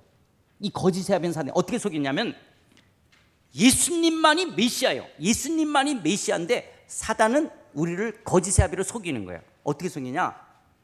이데올로기, 어떤 사상이 메시아라고. 그래서 여러분, 우린 이 세계 역사 속에서 예수님 오신 이후에도 우리가 이런 공산주의 이데올로기가 때로는 지상 낙원을 가져다 줄 것처럼 인류를 속이는 거예요. 그런데 오늘날은 사단이 뭘로 속이냐? 이런 사상들 속에서 과학 만능, 과학이 모든 것을 설명할 수 있다라고 속이기 때문에 과학 만능주의에 사로잡힌 사람들이 있어요. 과학으로 설명이 안 되면 믿지를 않으려고 하는, 이게 사단이 속이는 거예요. 그렇다면 오늘날 우리가 살고 있는 이 지구촌의 큰 사상적인 것을 사단이 지배가는 거예요. 그게 포스트 모더니즘이에요.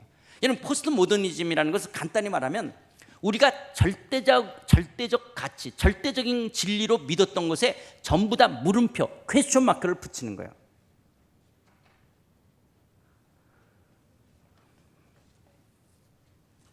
그래서 이렇게 절대적으로 믿었던 것 속에 퀘스천 마크를 붙이는 거예요. 이런 면 속에서 포스트 모더니즘이 가져다주는 장점은, 경계와 벽, 절대적이라고 생각했었는데 그걸 절대적이 아닐 수 있다라고 생각하기 때문에 경계와 벽이 무너진 새로운 열림과 기회의 시대는 될 수 있어요. 그런데 이 포스트 모더니즘이 어디까지 공격해 오냐? 사단이 이런 사상적인 것을 갖고 어디까지 물음표를 불려고 그러냐? 왜 하나님만이 참신이야? 왜 예수님의 십자가의 죽으심과 부활로만 구원이 있다라고 말해? 왜 성경책만 진리야? 그러면서 이런 어떤 우리는 절대적이라고 여겼던 것 속에 사단은 우리를 틈타고 이것 속에 물음표를 던지면서 아주 사단은 지혜로우니까 이렇게 말하는 거예요. 그래, 자 그렇다면 내가 네 종교를 틀렸다라고 안 말할게. 너도 내 종교를 인정하라는 거예요. 그래서 우리가 종교의 다양성들이 있지만 서로 대화하고 서로 어떤 그 하나됨을 이루어갈 수 있다라고 하는 이런 혼합주의적인 사상을 이야기하는 게, 이게 다 사단이, 그러니까 사단이 이렇게 뿔나고 막 저기 피 흘리면서 드라큘라처럼 이러는 것이 아니라 사단이 광명의 천사로 가장하면서 사상적인 것을 우리를 공격해 오는 거예요. 그 사상적인 공격해 오면서 예수님만이 메시아인데, 예수님만이 우리의 의가 되는데, 이데올로기가 과학이 심지어는 돈이 예수님이라고 우리를 속이는 거예요. 얼마나 많은 사람들이 돈이 메시아인 것처럼 살잖아요. 심지어 기독교인이 된 우리들도 돈이 메시아인 거예요. 돈 없으면 예수도 못 믿는다라는 말도 안 되는 소리를 교회 안에서도 할 정도로 사단이 우리를 다 속이는 거예요. 그런데 사단이 어떻게 속여요? 이 거짓의 합의가 이 포스트 모더니즘을 통해서 들어오는 거예요.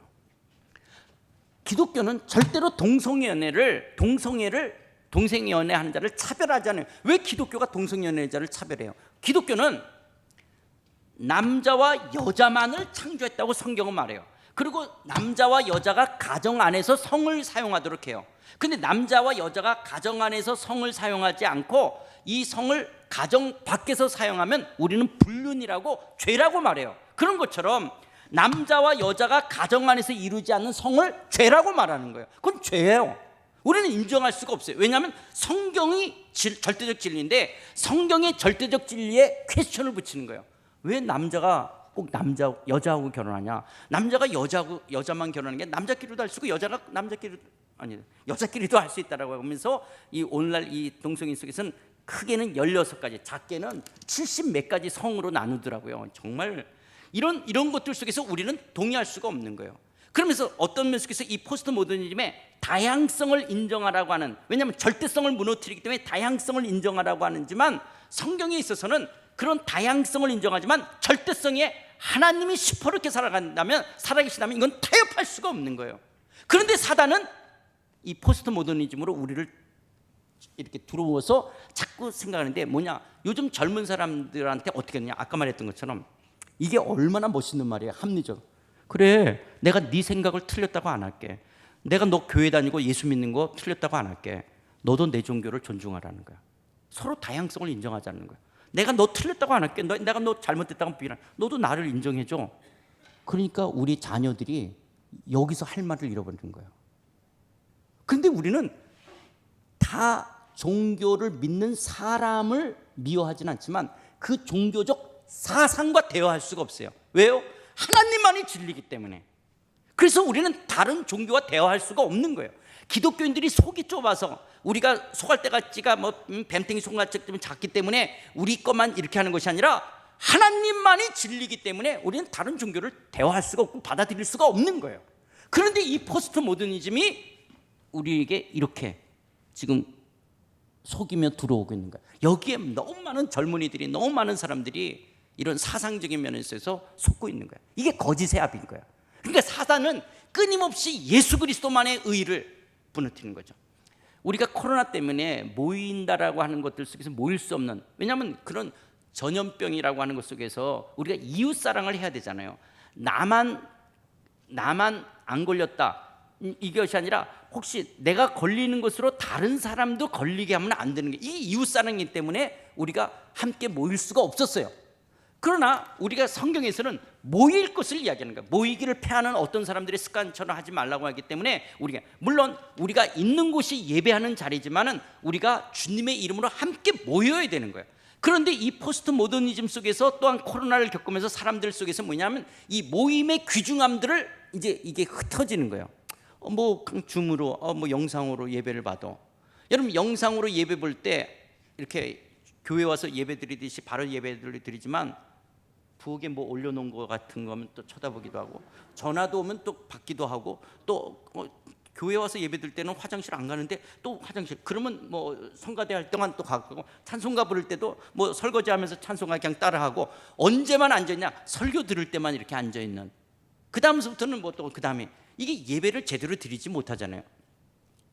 우리 교회 사람만 그랬나? 여러분들은 안 그러셨는지 모르겠지만 하여튼 우리가 함께 모여서 예배를 드려야 되는 거예요. 조금 이따도 얘기했지만 우리가 더불어 함께 모여서 예배 드리는 것은 너무너무 중요한 것인 거예요. 그런데 사단이 이 코로나를 만들었다는 말이 아니라 이런 코로나의 전염을 통한 것 속에서 사단은 이것을 이용해서 우리의 신앙을 흔드는 것들이에요.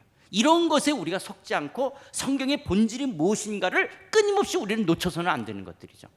이 절대적 진리, 타협할 수 없는 절대적 진리를 붙들어야 되는데 이미와 아직 사이에 사단은 언제까지 활동해요? 예수님이 재림할 때까지. 이 폐잔병된 사단이 우리를 우는 사자처럼 삼키려고 그러는 거예요.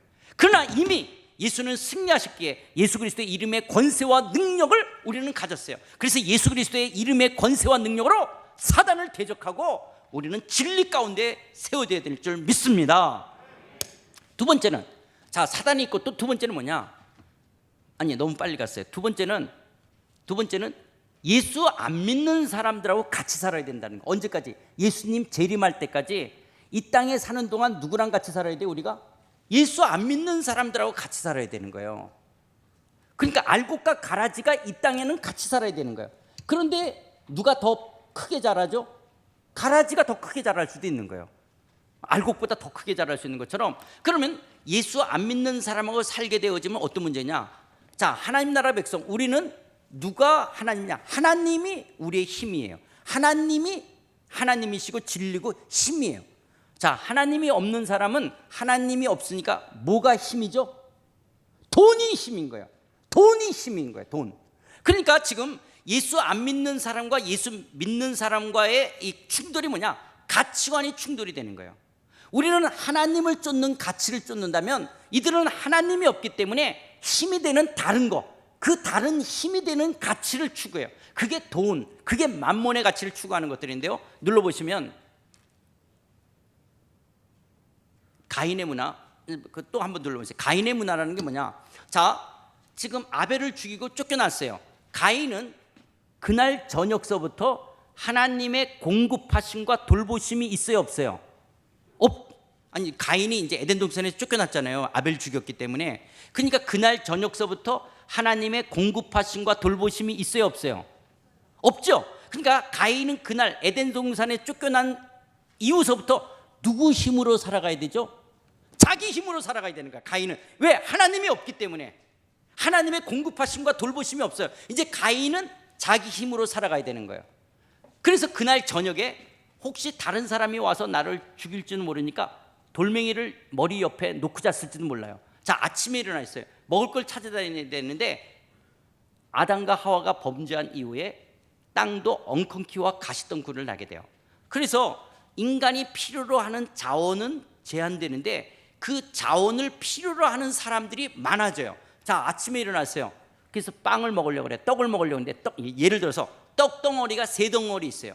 근데 이 3덩어리밖에 없는데 그 떡을 먹겠다고 10명이 달려들어요. 자, 그 떡을 누가 가질 수가 있어요? 힘센 사람. 그때의 힘은 주먹이겠죠. 하여튼 힘센 사람이 갖는 거예요. 이것이 약육강식인 거예요. 그러니까 가인의 문화는 힘 있는 자가 제한된 자원을 갖기 때문에 끊임없이 약한 사람은 강한 사람한테 잡혀먹는 거예요. 그 떡을 가질 수 없어요. 그리고 그런 힘의 논리에 적응하지 못하면 적자생존에 도태되어지는 거예요.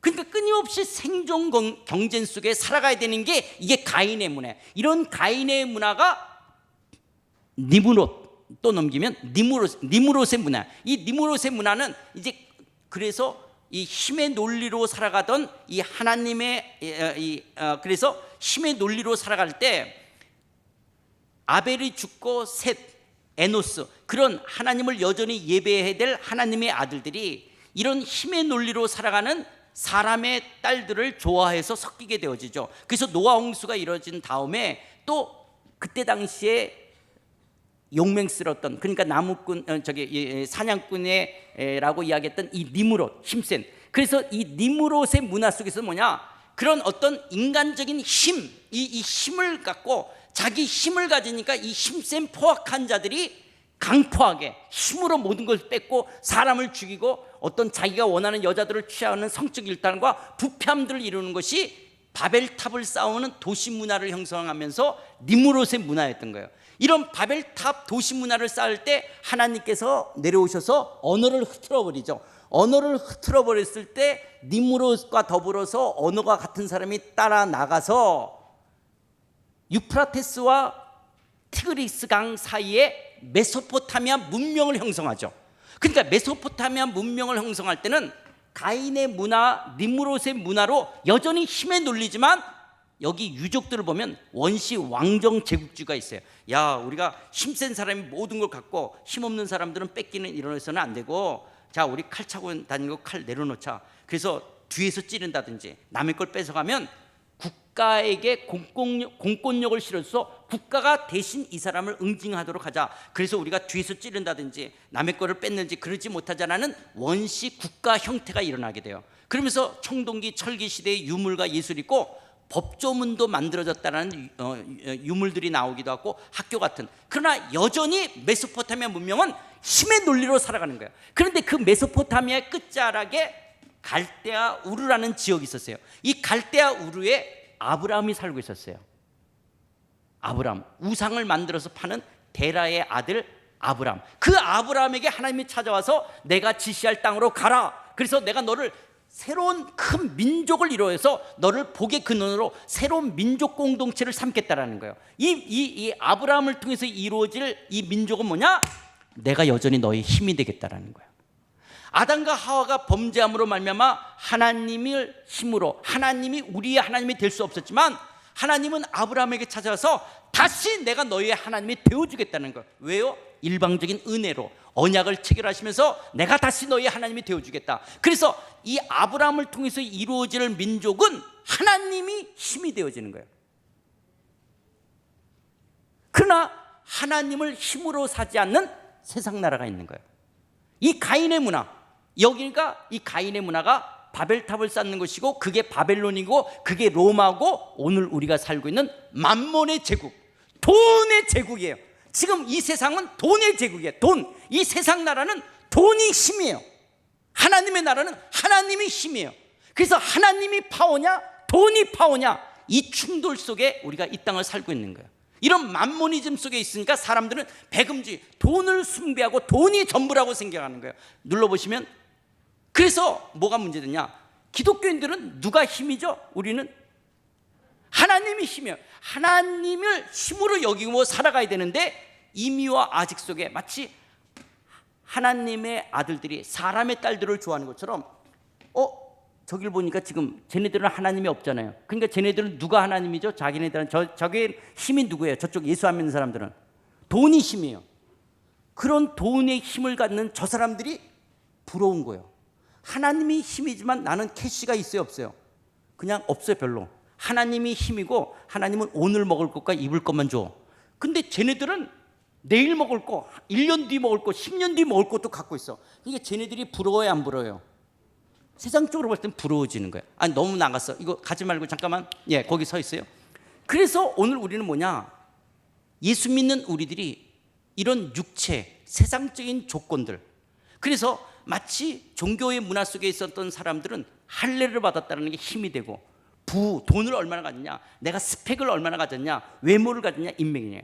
이게 여러분 고린도후서 5장 17절이면 누구든지 그리스도 안에 있으면 새로운 피조물이라, 이전 것은 지나갔다고 말하는데 고린도후서 5장 17절이 유명한 것은 고린도후서 5장 16절 때문에 그런 거예요. 우리가 예수 그리스도를 육체로 알지 않았으나 이제 그리스도 안에 있는 자는, 이렇게 예수를 육체대로 알지 않는 거예요. 우리는 예수님을 육체로 아는 자가 아니에요. 예수님을 육체로 알지 않는다는 건 예수님이 할례를 받았냐 안 받았냐, 예수님이 교육을 어느 정도 받았냐, 예수님이 누구의 아들이냐, 예수님이 외모가 어떠냐, 이런 걸 갖고 우리는 예수님을 대하지 않아요.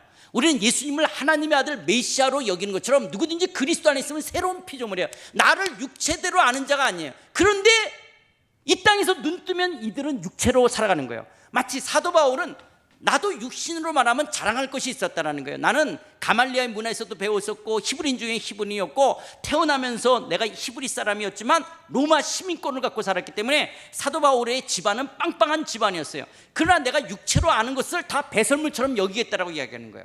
그런데 오늘 그리스도인 된 우리들이 사도 바울처럼 배설물로 여기는 것이 아니라 이들이 그게 힘이니까 우리도 자꾸 저 세상의 힘의 논리로 예수 믿는 사람도 자기를 보고 있는 거예요. 그래서 예수 믿는 사람들이 어떠냐? 나는 신앙생활도 못하는 것 같아. 그것도 열등감. 나는 돈도 없어. 그것도 열등감. 나는 대학교도 안 나왔어. 나는 서울에서 대학도 못 다녔어. 나는 생긴 것은 왜 이렇게 생겼어? 나는 아는 사람도 없어. 이것이 늘려서 비교식이라는 게 뭐냐? 그런 것들 세상의 가치관으로 비교해서 열등감에 매 있고 누군가는 우월감에 있는 거예요. 그러면 이 열등감과 우월감이라고 하는 기독교인들이 겪고 있는 열등감과 우월감의 잣대가 뭐냐라는 거예요. 하나님이 뭘 갖고 우리를 우월하다 열등하다라 그러냐? 하나님은 절대로 그렇게 여기지 않아요. 그런데 세상의 잣대가 우리를 열등하다라고 말해요. 왜? 세상의 잣대는 돈이 되는 걸 갖고 우리를 비교하고 있기 때문에. 하나님은 절대로 그걸 비교하지 않는데 이 세상의 잣대가 우리를 우월하다 열등하다라고 말하는 거예요. 하나님은 내가 대학을 다녔든 안 다녔든, 내가 잘생겼든 못생겼든, 내가 인맥이 있든 없든, 돈이 많든 적든, 하나님은 절대로 이것을 갖고 우리를 비교하지 않아요. 하나님은 우리를 있는 그대로 존귀하고 보배로운 하나님의 백성으로 여기는 거예요. 그런데 세상은 돈을 갖고 우리를 비교하는 거예요. 여기에 기독교인들이 이 세상의 잣대에 우리 모두가 흔들리는 거예요.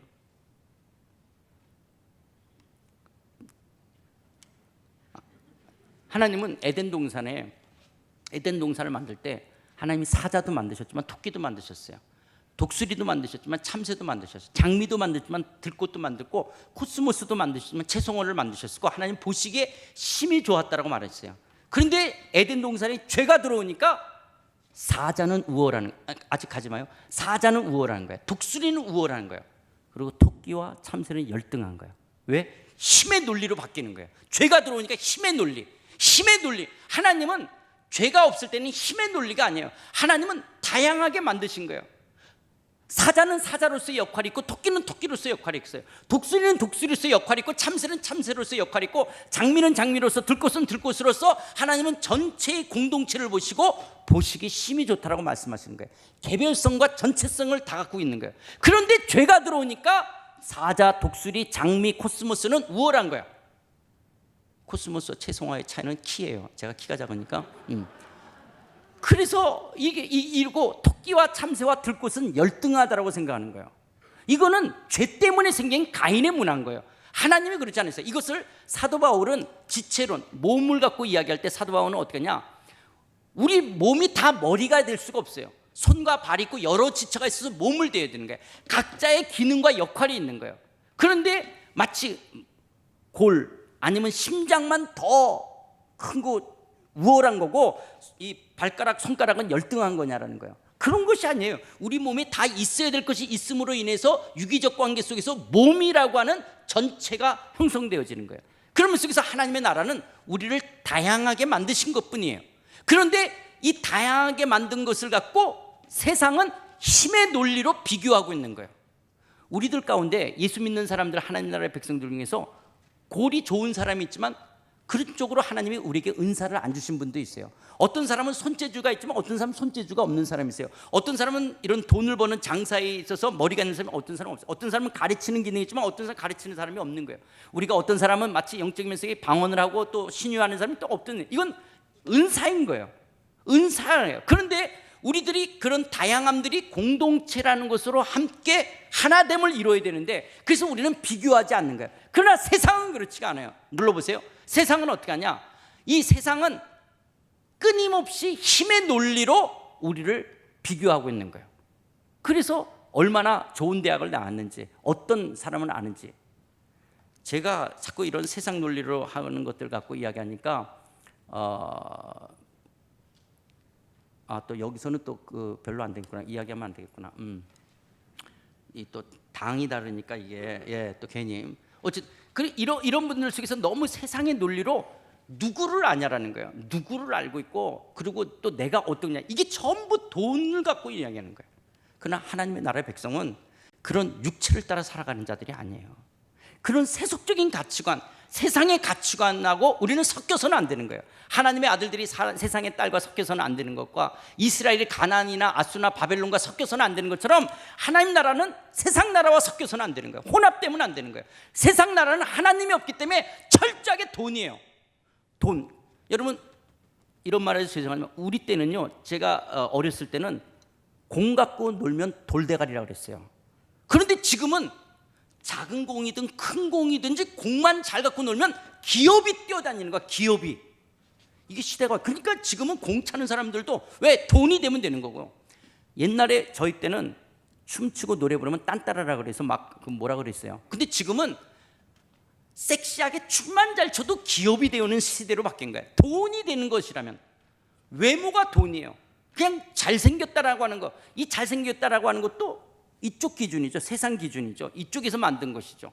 그래서 이것이 전부 기준이 되는 거예요. 여기에 예수 믿는 사람들, 하나님 나라의 백성은 이런 돈의 논리에 나는 잘하는 것도 없고 이것도 없으니까 나는 열등하다고 생각하는 거예요. 열등하다고 생각하니까 어떻게 해요? 하나님 앞에 기도하는 거예요. 하나님, 나를 축복해달라는 거예요. 이 축복이 뭐냐? 이 가인의 문화에서도 내가 떵떵거릴 수 있도록 그걸 축복이라고 생각하는 거거든요. 물론 하나님이 우리에게 먹을 거 입을 걸 주시는 이런 것들이 축복의 한 부분이 되는 건 사실이에요. 그러나 그것만이 전부가 아닌 거예요. 왜냐하면 예수 믿는 사람들이 모두가 다 그런 이 가인의 문화의 그런 상향적인 것을 갖도록 하나님이 하지 않으셨어요. 무슨 말이냐면 여러분, 예수님이 승천하신 이후에 지금까지 인류 역사상 왕이나 대통령 중에 기독교인이 많아요? 예수 안 믿는 사람이 더 많아요? 예수님 재림할 때까지 국가의 대통령이나 왕, 주석이 크리스찬이 많겠어요? 예수 안 믿는 사람이 더 많겠어요? 예수님이 승천하신 이후 예수님 재림할 때까지 재벌들 중에서 크리스찬이 많겠어요? 예수 안 믿는 사람들이 더 많겠어요? 하나님의 관심은 우리 재벌 만드는 거, 대통령 만드는 데 목적 있지 않아요. 그러나 예수 믿는 사람들 가운데 대통령이나 주석이 나올 수도 있어요. 예수 믿는 사람들 가운데 재벌이 나올 수 있어요. 그러나 모든 기독교인이 그렇지 않아요. 하나님이 그렇지 않아요. 여러분, 김영삼 대통령, 이명박 대통령 장로님이에요. 자, 장로님이 대통령이 됐어요. 가인의 문화에서 말한다면 최고가 됐어요. 그래서 뭐가 달라졌어요? 뭐가 하나님의 영광이 어떤 게? 그때 예수 믿기 시작하신 분, 와, 우리나라 대통령이 장로님이래, 나도 예수 믿을까? 그래서 교회 나오신 분 있으세요? 뭐가? 우리는 지금 교회 안에서도 끊임없이 가인의 문화를 가르치고 있어요. 그걸 축복이라고 가르치고 있고 그걸 비전과 꿈이라고 가르치고 있어요. 자, 그래서 대통령이 됐어요, 장로님이. 그래서 뭐가 달라졌냐라는 거예요. 기독교 안에 뭐가 달라졌죠? 이랜드, F랜드, G랜드, 하여튼 이랜드 이야기하는 건데, 이랜드가 한때는 까르푸를 인수했어요. 그래서 유통업계 1위가 될 줄 알았어요. 자, 이랜드의 회장님이 장로님이래. 그래서 기독교가 뭐가 달라졌냐라는 거예요. 그래서 뭐?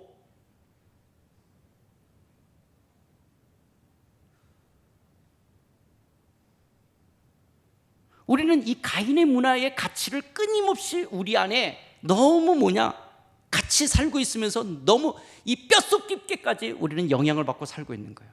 그러면서 하나님 앞에서 나는 왜 하나님 나를 안 사랑해요? 왜 하나님은 내 기도를 안 들어주세요? 왜 우리 집 애새끼들은 이렇게 또 시험만 보면 떨어지고 그리고 취직도 안 되고 나는 왜 이렇게 살아야 돼? 이걸 다 하나님이 나를 안 사랑하는 것처럼 생각하고 있는 거예요. 물론 이 땅에서 경제적으로 넉넉하지 못하다는 것이 힘든 건 사실이지만 그것이 하나님의 사랑을 저울질하는 것은 아니라고 하는 거예요. 제가 그랬잖아요. 우리 어머니만큼 기도 많이 한 여자가 하여튼 저희 집에서는 그랬어요.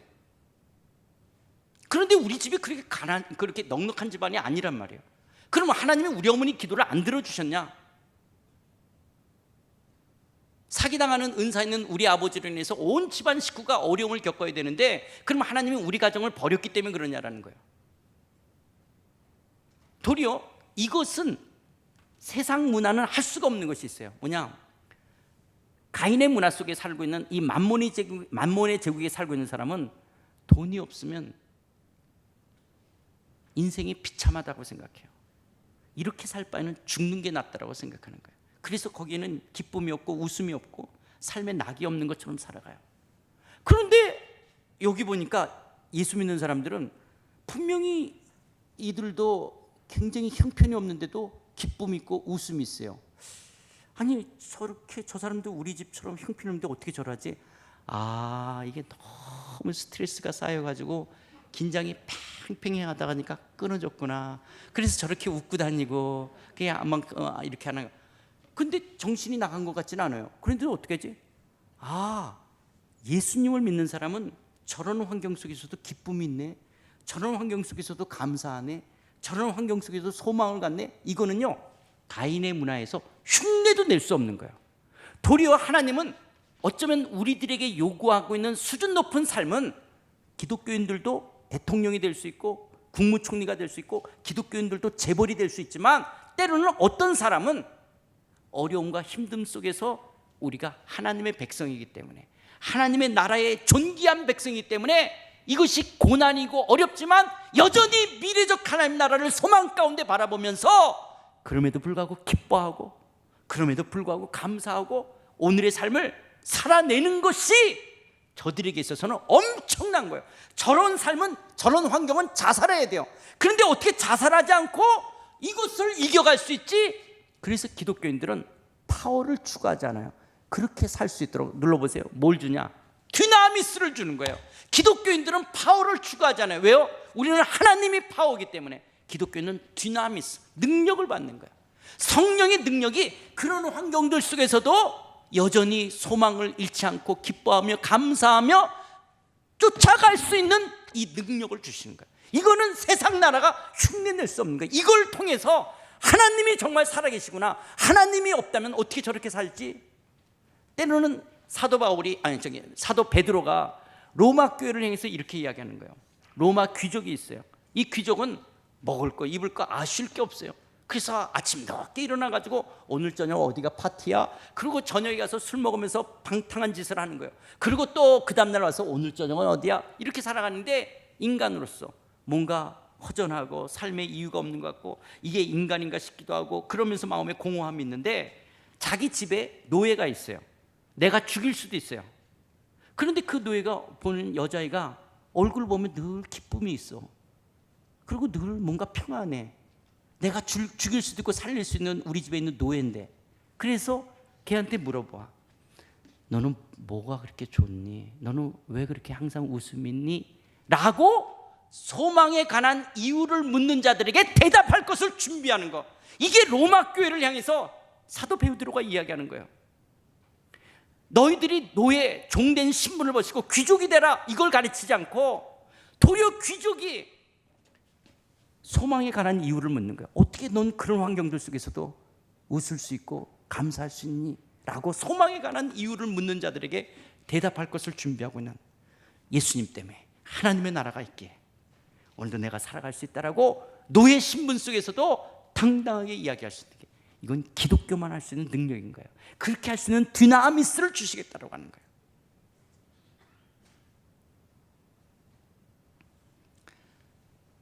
그러나 저를 비롯해 우리 모두는 뼛속까지 이 세속적인 가인의 가치관이 들어와 있어요. 그래서 우리 안에는 전부가 돈, 힘. 이게 우리 안에 깊숙이 들어오는 거예요. 이런 가인의 문화에 우리가 너무 섞여 있는 거예요. 마치 이스라엘 사람들이 가나안 문화와 종교에 섞여서 결국은 그들이 심판과 멸망을 당하는 것처럼, 오늘 우리들은 뭐와 섞여서는 안 되냐? 세상 나라의 가치관과 섞여서는 안 되는 것들이에요. 그 다음에 하나만 더. 자, 그 다음에 또 뭐냐? 이미와 아직 사이에 살면서 사단이 우는 사자처럼 우리 속이기도 하죠. 예수 안 믿는 사람들하고 살아야 되기 때문에 가치관의 충돌이 일어나죠. 또 하나는 예수 믿는 사람도 육신을 입고 살아야 돼요. 그렇죠? 그래서 하나 넘기시면 로마서 8장 23절에 말씀하는 것처럼 예수님이 재림하셔서 우리가 양자될 우리의 몸의 성량이 이루어질 때까지 우리는 이 몸뚱아리를 갖고 살아야 돼요. 그러면 예수 믿는 사람도 암에 걸릴까요? 안 걸릴까요? 예, 예수 믿는 사람도 암에 걸릴 수 있고, 예수 믿는 사람도 코로나에 걸릴까 안 걸릴까요? 걸리는 거예요. 예수 믿는 사람도 여전히 질병에 우리가 아픔을 경험할 수 있는 거예요. 그리고 그런 실존적 고독 속에서 예수 믿는 사람도 하나님으로 채워지지 않으니까 그걸 채워 넣어야 되고, 하나님과의 사귐 속에서 그걸 벗어나야 되는데 또 다른 죄에 길들여지는 거예요. 그래서 우리가 짓는 죄를 자꾸 짓는 거예요. 그 죄가 자기의 감각을 만족시킬 수 있는 거고 자기에게 유익하다고 생각하니까 자꾸 죄에 길들여지는 거예요. 그래서 어떻게 돼요? 그 죄를 자꾸 짓다 보면 그 죄에 길들여지는 거예요. 그래서 우리의 이미와 아직 삶을 살아가면서 기독교인들의 신앙생활에 발목을 잡는 게 뭐냐? 길들여진 죄예요. 길들여진 죄. 그것이 감각적인 어떤 성적인 죄가 될 수도 있고 아니면 알코올이든 니코틴이든 어떤 것들에 중독된 것도 있을 수 있지만 때로는 내 안에 어떤 죄성이 나 중심적으로 살아가고 이기적이고 자기중심적인 것들 속에서 나타나는 그런, 때로는 어떤 사람에 대해서 음해하고 중상 이렇게 모략하기도 하고 뒤에서 어떤 것도 하고 미워하고 시기하고 싸우고 하는 이런 어떤 그 죄성들이 계속적으로 우리에게 길들여져서 내 안에서 계속 그것이 습관화되어서 내 안에 있는 거예요. 이것이 우리의 신앙의 발목을 잡는 거예요. 그래서 끊임없이 이 땅에 있는 동안 이런 육체의 죄에 길들여진 것 속에서 벗어나 우리는 거룩한 삶으로 나아가는 새로운 성품들을 훈련해 가야 되는 거예요. 그렇지 않으면 이 땅에서 죄 가운데 속에서 우리 안에 육체의 질병 그와 더불어서 이런 게 죄에 길들여지는 거예요. 눌러보세요. 그런 우리들이 다시 올라갔다가 다시. 자, 이렇게 예수님이 재림할 때까지 사단이 공격해 오죠. 그런 가치관이나 그런 우리 그런 그 사상적인 면에 있어서 우리를 공격해서 거짓의 메시아를 우리에게 이야기하려고 그랬죠. 그다음에 이 만몬의 가치관들 속에서 예수 안 믿는 사람과 살고 있기 때문에 그런 거예요. 여러분 눈 뜨고 TV만 보고 인터넷이나 사람을 봐봐요. 여러분 이게 왜 힘드냐면요. 우리가 자다가 눈만 뜨고 보면 내가 어떤 집에 사냐, 뭐 아파트 선전 나오는 거예요. 이런 아파트에 살면 왠지 편안하고 왠지 성공한 것 같고, 이런 차를 타고 가면 내 인생이 뭔가 대단한 것 같고, 내가 이런 데를 여행 다니고 이런 걸 하면 내가 대단한 거예요. 그래서 우리는 VIP가 굉장한 것처럼 여기는 그런 선전들 속에 계속 살고 있는 거예요. 그러니까 나도 그렇게 살고 싶거든 거예요. 근데 눈 뜨고 보면 다 가인의 문화는 전부 힘의 논리를 갖고 있는 거예요. 그러니까 우리가 애들한테 왜 대학 그러냐? 인류대학을 가야지 돈이 될 수 있는 좋은 정보가 인류대학에 있거든요. 그러니까 대학, 이놈의 새끼야 엄마 잘 되려면 너 잘 되라 그러는 거야. 그러니까 왜 인류대학을 보내야 됐냐? 거기 가야지 좋은 정보가 있고, 좋은 정보네, 돈이 될 정보가 거기 더 뭐 있고, 그래야지 그렇게 인류 회사에 들어가서 돈을 많이 벌 수 있으니까. 그래서 우리는 계속 제한된 자원을 많이 갖고 살라고 하는 것 때문에 그런 거죠. 걔에게 주신 하나님의 은사가 뭐고, 하나님이 얘를 통해서 하실 일이 뭔가, 이 부분보다는 얘가 어떻게 돈을 많이 가질 수 있는, 성공할 수 있느냐라는 거예요.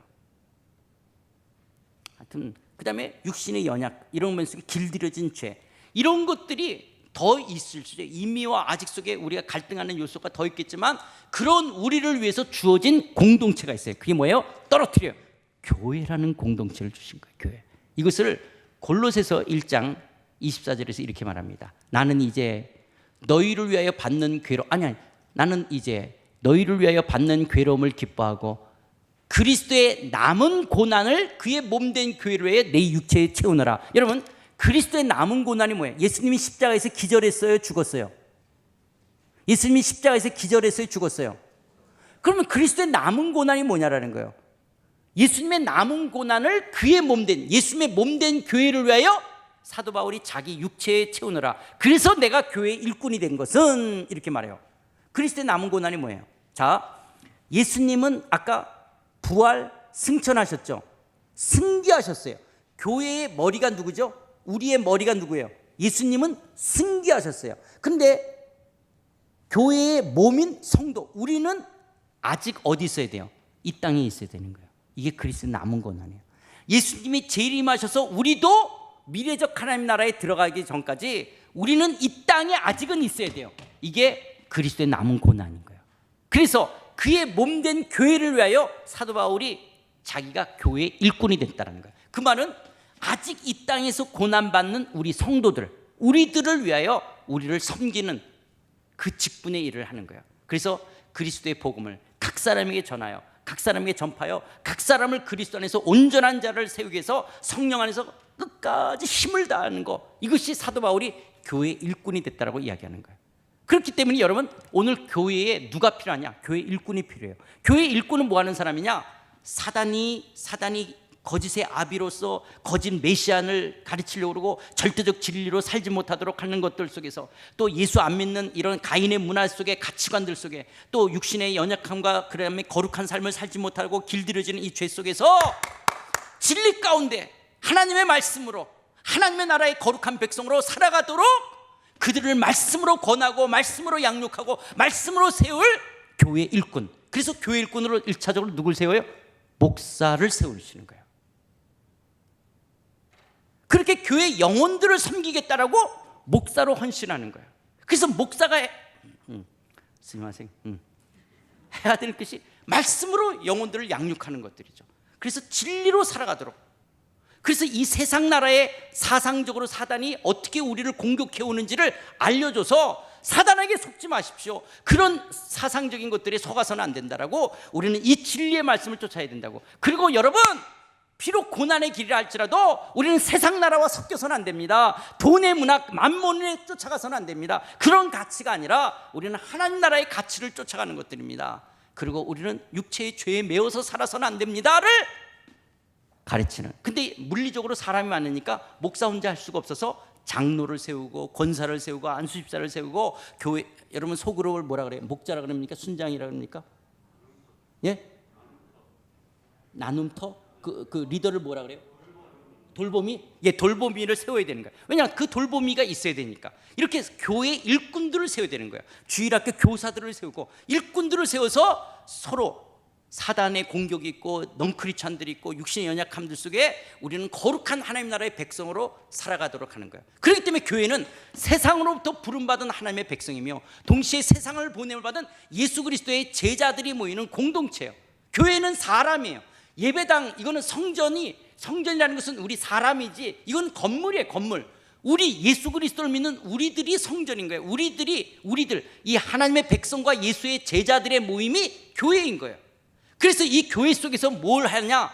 우리는 주일날 하나님의 영광 속에서 주일날 주님의 이름을 모여서 하나님만이 영광과 찬송을 받으세요.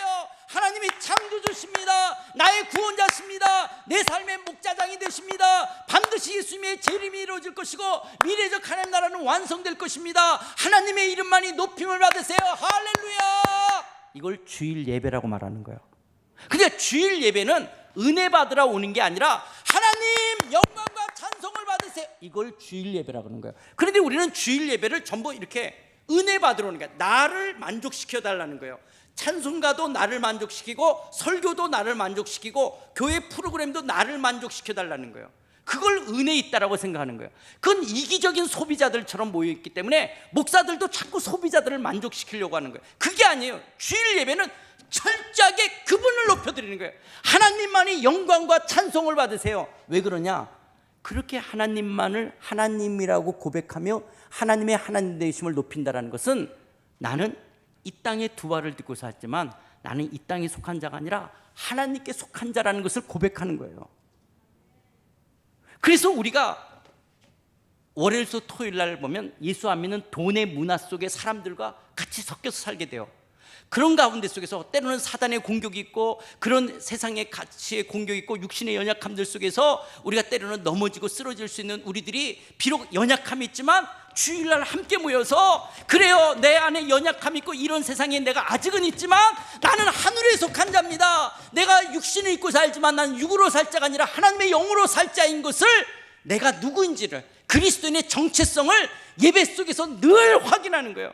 그래서 그 예배 속에 하나님의 임재와 영광이 드러나고 하나님의 하나님이 되심이 드러나고 나는 그 하나님의 백성이라는 것으로 이 땅을 당당하게 살아가는 거예요. 그것이 설사 돈이 없다 할지라도, 배우지 못했다 할지라도, 인맥이 없다 할지라도 나는 하나님의 나라의 백성이라는 것 때문에 당당함을 갖는 거예요. 마치 조선시대의 양반이, 선비가 비록 누더기 같은 옷을 입지만 그걸 깨끗하게 빨아가지고 풀 먹이고 다림질해서 누더기 같은 것을 깃고 깨끗하게 선비로서의 당당함을 갖는 것처럼 내가 비록 이 가인의 문화 속에서 내가 스펙이 없고 돈이 없고 가진 것이 없다 할지라도 나는 존귀한 하나님 나라의 백성이라는 이 당당함을 갖는 것, 그리고 반드시 예수님은 재림할 것이라는 이 소망을 갖고 이 땅을 살아가는 거예요. 이게 그리스도인이에요. 이것을 확인하는 것이 주일 예배인 거예요.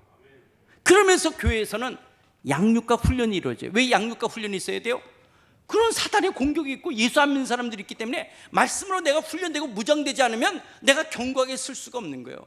그래서 교회는 끊임없이 성경을 가르치고 하나님의 말씀으로 배워야 되는 거예요. 와서 배워야 되고, 그러면서 교회는 그리스도가 오실 때까지 그리스도를 증거하는 거예요. 교회의 DNA는 선교예요. 교회는 선교가 교회에 일해야 될 하나의 역할이 아니에요. 교회는 존재론적으로 선교일 수밖에 없어요. 왜 그러냐? 예수님은 부활했어요. 예수님은 살아계, 이게 선교예요. 우리는 그걸 증거하는 거예요. 그래서 교회는 존재론적으로 선교일 수밖에 없는 거예요. 예배도 선교고 교육도 훈련이고, 교육과 훈련도 선교고 봉사도 훈련이고 주일날 모인다는 자체가 선교인 거예요. 예수 안 믿는 사람들이 우리 보면 저들이 뭐야? 예수님을 믿는데 왜 예수님이 살아계신 그 예수를 믿는, 이걸 드러내는 것 자체가 선교인 거예요. 그래서 기독교는, 교회는 존재론적으로 교회의 DNA는 선교일 수밖에 없는 거예요. 그리스도의 주되심을 드러내는 거예요. 언제까지? 그리스도의 재림하시는 그날까지. 이게 교회로서의 사명인 거예요. 예. 그런데 이것을 제가 91년도에 일본으로 선교사로 갔을 때는 창조 문화 명령과 선교 명령이 이렇게 분리되어졌어요. 그래서 선교사가 되고 목사가 되는 사람은 자기 전공과 직업을 포기했어요. 천부의 의지 없어 그냥 손 들고 악골골자 빈들에도 그냥 가겠다라고 자기 전공이나 직업을 포기했어요. 그러나 지금 시대는 자기 전공과 자기의 은사가 없으면 선교를 할 수 없는 시대가 됐어요. 그래서 창조 문화 명령, 내 직업, 내 노동, 내 일터와 선교 명령이 통합되어져서 나타나는 거예요. 그래서 내 일터 속에서 어떻게 미셔널 라이프, 선교적 삶을 살아가느냐, 내일 말씀드리도록 하겠습니다. 기도하시겠습니다.